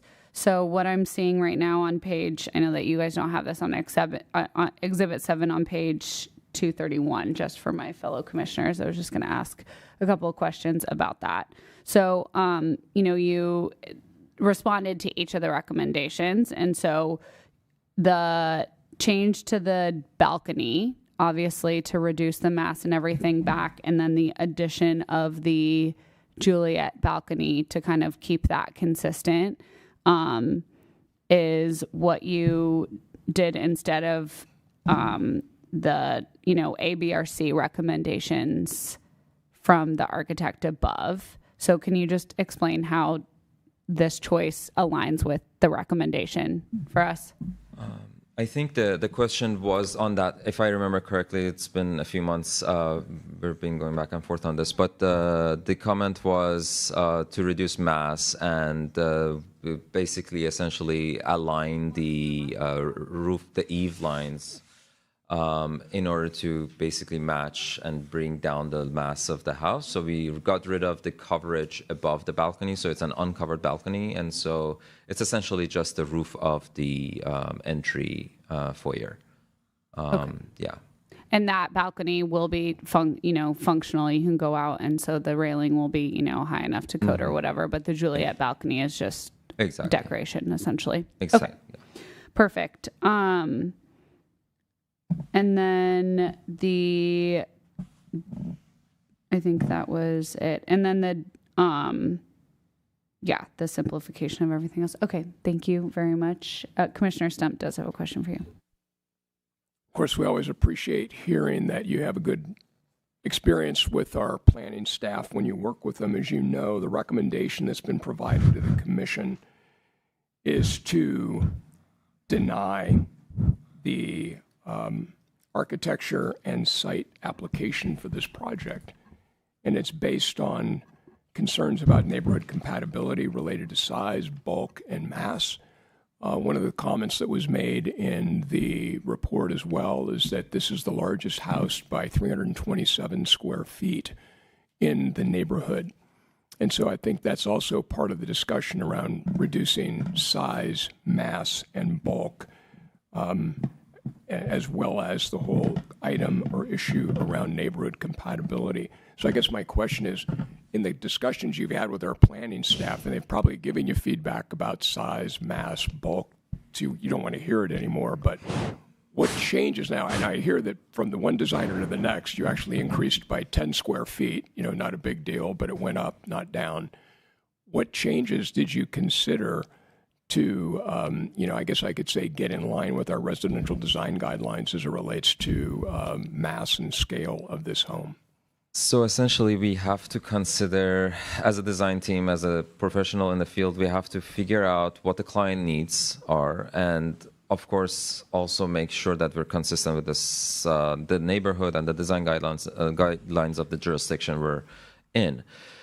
Therefore, the second floor essentially is only 624 square feet. That's slightly larger than a two-car garage. For a two-bedroom, one-bath on the second floor, which basically will house either their offices or their kids' bedrooms.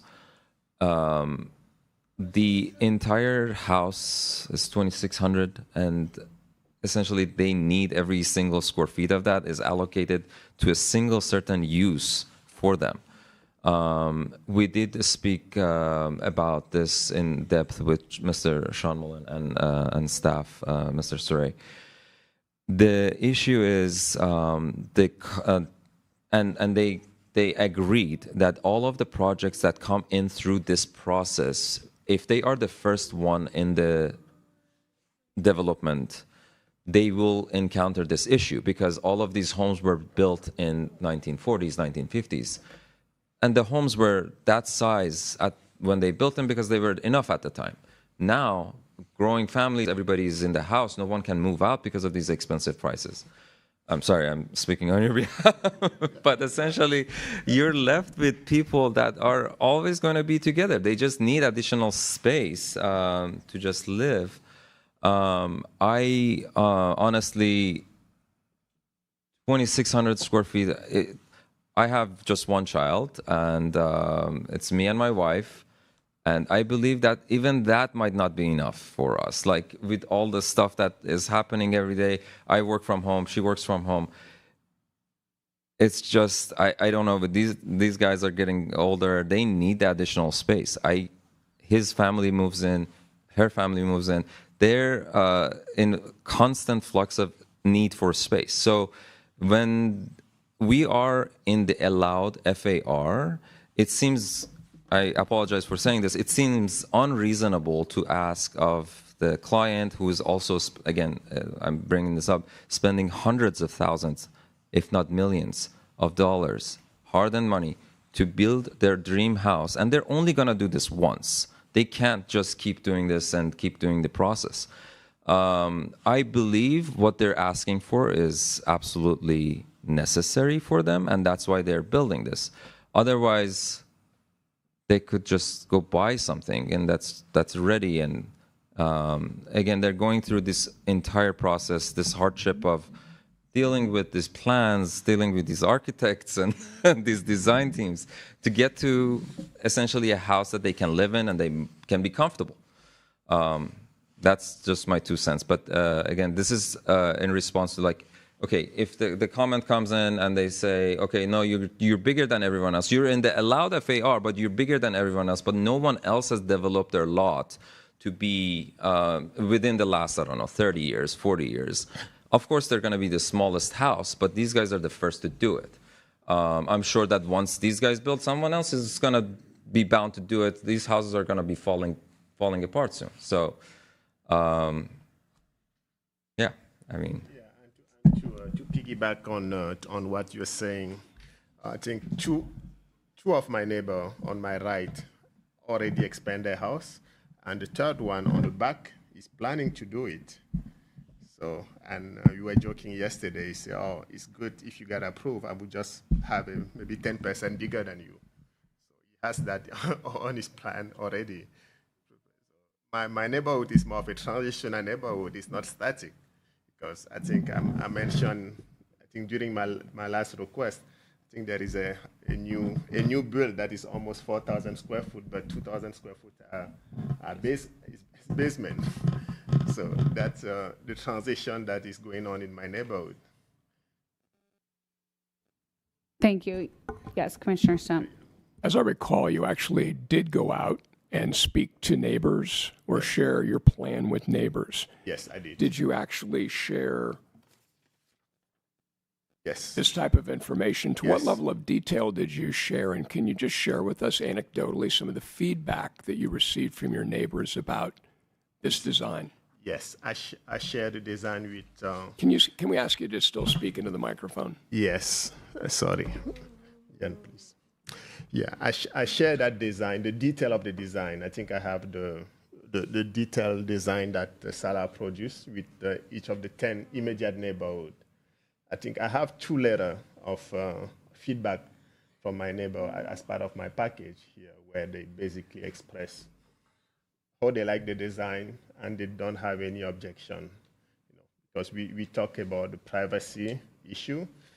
I think with my neighbor, Maria, she's basically, I think she also has a second floor in her house, and she planted those, I don't know how you call those trees, those privacy tree already. So there's already a privacy tree between her house and my house because she built a second floor. I think she was one of the first ones to build a second floor house in the neighborhood. And I think Pechao Chu, which is the neighbor right behind me, his feedback was, okay, I like that design, and I'm also planning to expand my house. I think he's also targeting the 2,700 square foot because he has 2 boys. He also has his parents who come from China, who live there part of the time, part-time during the year. I think, and it's the same for the neighborhood across the street. I haven't, they were supposed to think if they had any objection, I talked to them again even yesterday to remind them that the meeting was today. If they had any concern or any question, I think probably this will be an opportunity to raise them. And I haven't received any. The only feedback I received was a thumbs up. They like the evolution of the neighborhood. They like the fact that the neighborhood is getting, I would say, revitalized. Yes. Thank you. Thank you. I have one more question. Sorry, just about that. The picture that Commissioner Stump just showed. I was just wondering, like the materials. We don't have like a full materials list and page. Sometimes we get the like specific, and I was just wondering the front, like the facade, that entryway, it looks like it's covered in like a different stone. Is that what's the plan? And then does it match what is around that Juliet balcony or, okay. So we're thinking of doing stone with either travertine or some kind of a beige warm color stone to kind of add an inviting feel to the entry, with the same material being the borders. Okay. Yeah. Thank you. Thank you. Okay, so we will now, thank you very much. Appreciate all of the answers to the questions. We will now close the public portion of the public hearing on item number 5, and I invite commissioners to ask questions of staff and then eventually propose some sort of motion. I'm just going to kick it off. As someone that lives in this neighborhood, I do... this tract that was developed along in this area, these homes, I've been in multiple of these homes when they have gone on the market recently, and have talked to other people that live in some of these homes or have lived in them in the past, and they are tract homes. They are not like these beautiful historic ranch houses. And there are a lot of places in the town of Los Gatos where looking at and fitting into the surrounding neighborhood is like, a really important part of our community design guidelines. But the intent is not to build a like poorly built, like to require people to build like replace homes with poorly built ranch homes that have no character. I mean, I'm not, trashing on ranch homes. I live in a ranch and I love it, but my ranch home is not part of this same development. And so I think that, it says a lot that we got no public input. We have no neighbors coming here tonight saying like, I have a problem with this 2-story. And those of us that have served on the Planning Commission for quite some time have definitely dealt with many of these things. I mean, it's a little bit of like even PTSD from when I was like, oh my God, we have something on Browns Lane. Like, what's going on over here? We've had like a couple of things over there that have been very contentious. So I really do think that says a lot about this property. And I do appreciate the changes that were made based on the recommendation from the consulting architect. I mean, at the end of the day, the architect said reducing the scale of the tall entry to blend better with other homes in its immediate neighborhood, addressing other inconsistencies, etc. But it really, the tall entry, and that was addressed with the changes to the, the removal of the roof. And I think that the proposed change was better than the recommendations by Canon. I think that it reduced the bulk and mass. Sorry, we're closed public comment. But so I think that I would like to hear what, my fellow commissioners think about this project at this point, but it's a non-conforming lot. There are multiple two-story houses within the neighborhood, and the architecture style, this is a changing neighborhood. Like, there is a full modern, fully modern house right down the street. There's multiple homes that have been rebuilt, even as far as we're talking about Corinne Drive. There's it's just a hodgepodge of architecture at this point. It doesn't have a specific character. It's a changing neighborhood.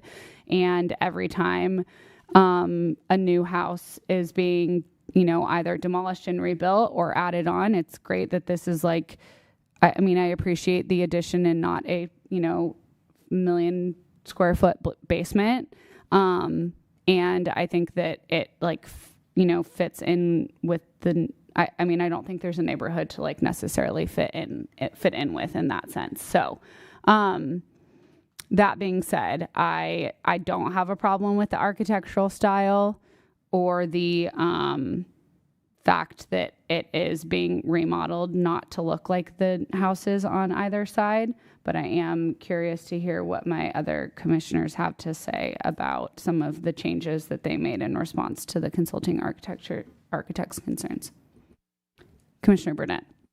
Yeah, I just want to make a comment. I don't think there's I don't think there's a problem with trying to maintain more of a modest neighborhood of modest homes for our families that could only afford a modest home. So in this neighborhood, I drove through the whole thing. My girlfriend used to live right down the street when I was in school. These are modest homes, and it's a little project that has been like that. And I just feel that based on what our staff recommendation was, which is not a recommendation for the home, and because it's so out of character with the neighborhood, it doesn't even try to be similar to the other homes. And driving around, I didn't see a lot of two-story homes. I saw two, and they were what you call a partial second. And I did not see any Mediterranean homes in that neighborhood. But as far as my feeling is this is a modest neighborhood, and I think what we're trying to do in this town is try and maintain more of that style of home so that we can accommodate families that aren't super wealthy or that have a moderate income. So I sort of come from that angle as well. But I just think this home, it is a beautiful home. I like the style. But I just feel that it's not appropriate there in that cul-de-sac. I think it's very prominent, it stands out, and I don't think it's appropriate for that neighborhood. So that would be my feeling.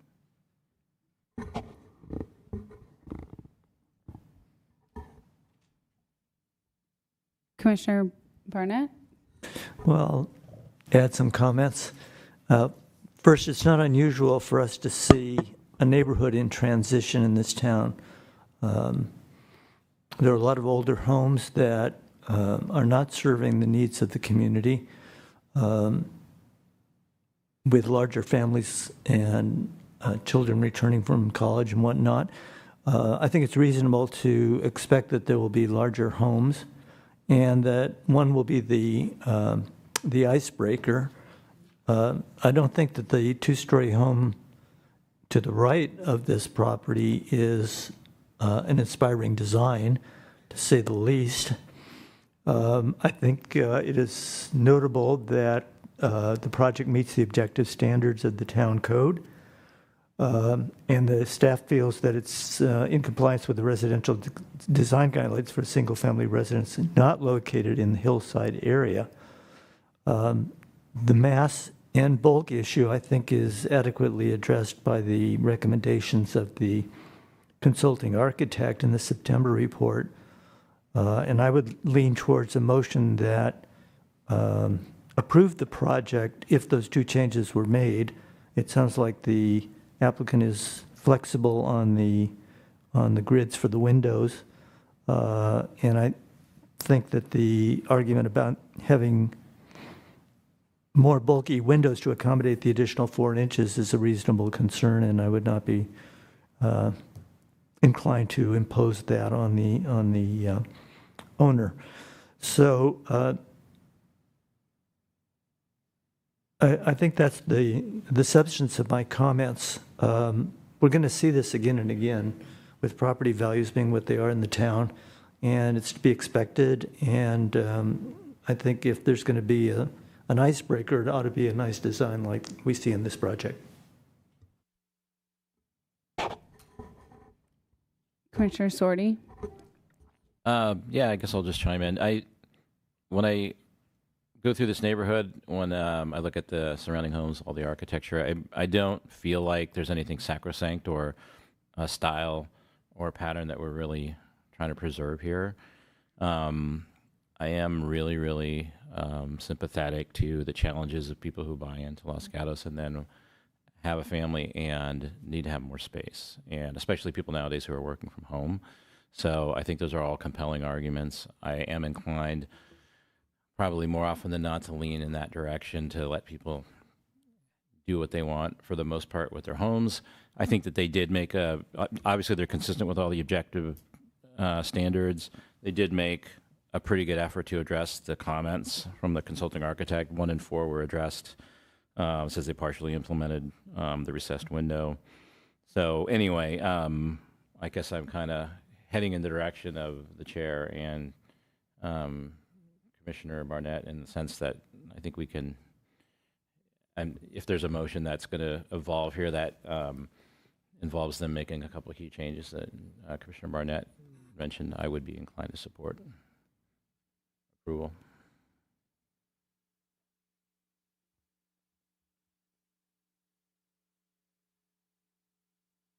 Commissioner Mayer? Sure, I'll just echo what the last two said. I agree.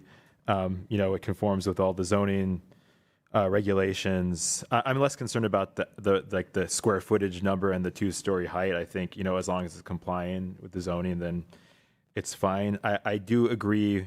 Actually, I think the consulting architect did a really good job here with the comments. So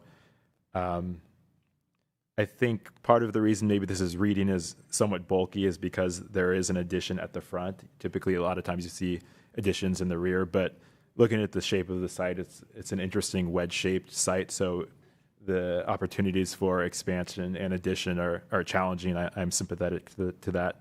So I'm inclined to follow what Commissioner Barnett said, but with adding that, please take into consideration the consulting architect's comments.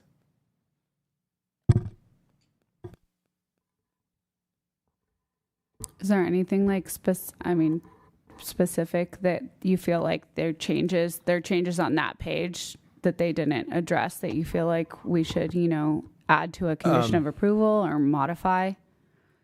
Yeah, I liked what the architect did say about the lights or the grids, that reflect this style. Maybe they don't have to be exactly as the consulting architect drew, but something to give it a little more, I guess, break up the bulk a bit.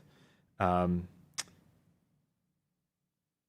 not, this is more a personal subjective thing, but it seems a bit odd to have so many arches above the openings. Like at the front entry, it might make sense, but then above, I think doing something, more orthogonal or flat would just make it a little more harmonious. And yeah, I think there are little tweaks here and there. I don't want to get too much into it, but I generally, I think it's going in the right direction. So I don't want to I don't want to hold them up if we're working toward a motion here. Commissioner Barnett? I would like to make a motion to see if we can reach a consensus, if I may. So my motion is to approve the application by taking the following actions, making the finding that the proposed project is categorically exempt under CEQA 15301. I can make the finding that the project complies with the objective standards of Chapter 29 of the Town Code. I can make the findings that the project complies with the town residential guidelines for single-family residents not located in the hillside area. I would move that the issue of the divided lights be a matter that's referred to the staff for consultation with the owner. And I can make the considerations under 292150 of the Town Code for granting approval of an architectural and site application, and approve architectural and site application S25052 with the conditions contained in Exhibit 3 and the development plans in Exhibit 9. Thank you. Thank you. Is there a second? Commissioner Sorty? Thank you. Commissioner Sorty seconds. And any discussion? I would just like to add that I think the, like following the town code with, or like, abiding by the town code with regards to FAR setbacks, building coverage, parking, height is like goes a long way, because we have definitely seen a number of projects where that is not the case, and it is much harder to make decisions about those. So I do appreciate that, and I think that has allowed me to be supportive of this motion, especially because about the changing aspects of the neighborhood. So I will now call the question. All those in favor, please raise your hand. And opposed? And the motion passes 5-1. Are there appeal rights? Thank you, Chair. Anyone who's not satisfied with the Planning Commission decision can appeal that decision to the Town Council.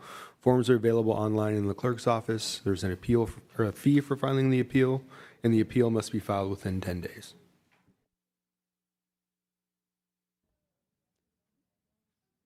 Thank you. Thank you very much. We will now, we're not going to take a full break, but we do need to wait a moment for someone needs to go get. Okay, thank you. Vice Chair Birch.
Is back with us, and that was our last item during the public hearings, but we do have some other business to attend to, and this is item 6 on the agenda, which is to select a chair and vice chair for the rest of this year.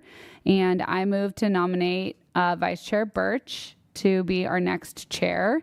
She's been a really great vice chair, provided a lot of support and advice, and run many meetings for us, so I'm confident that she will be great at that. Can I have a second, please? Commissioner Stump, thank you. Any discussion? I'll call the question. All those in favor, please raise your hand.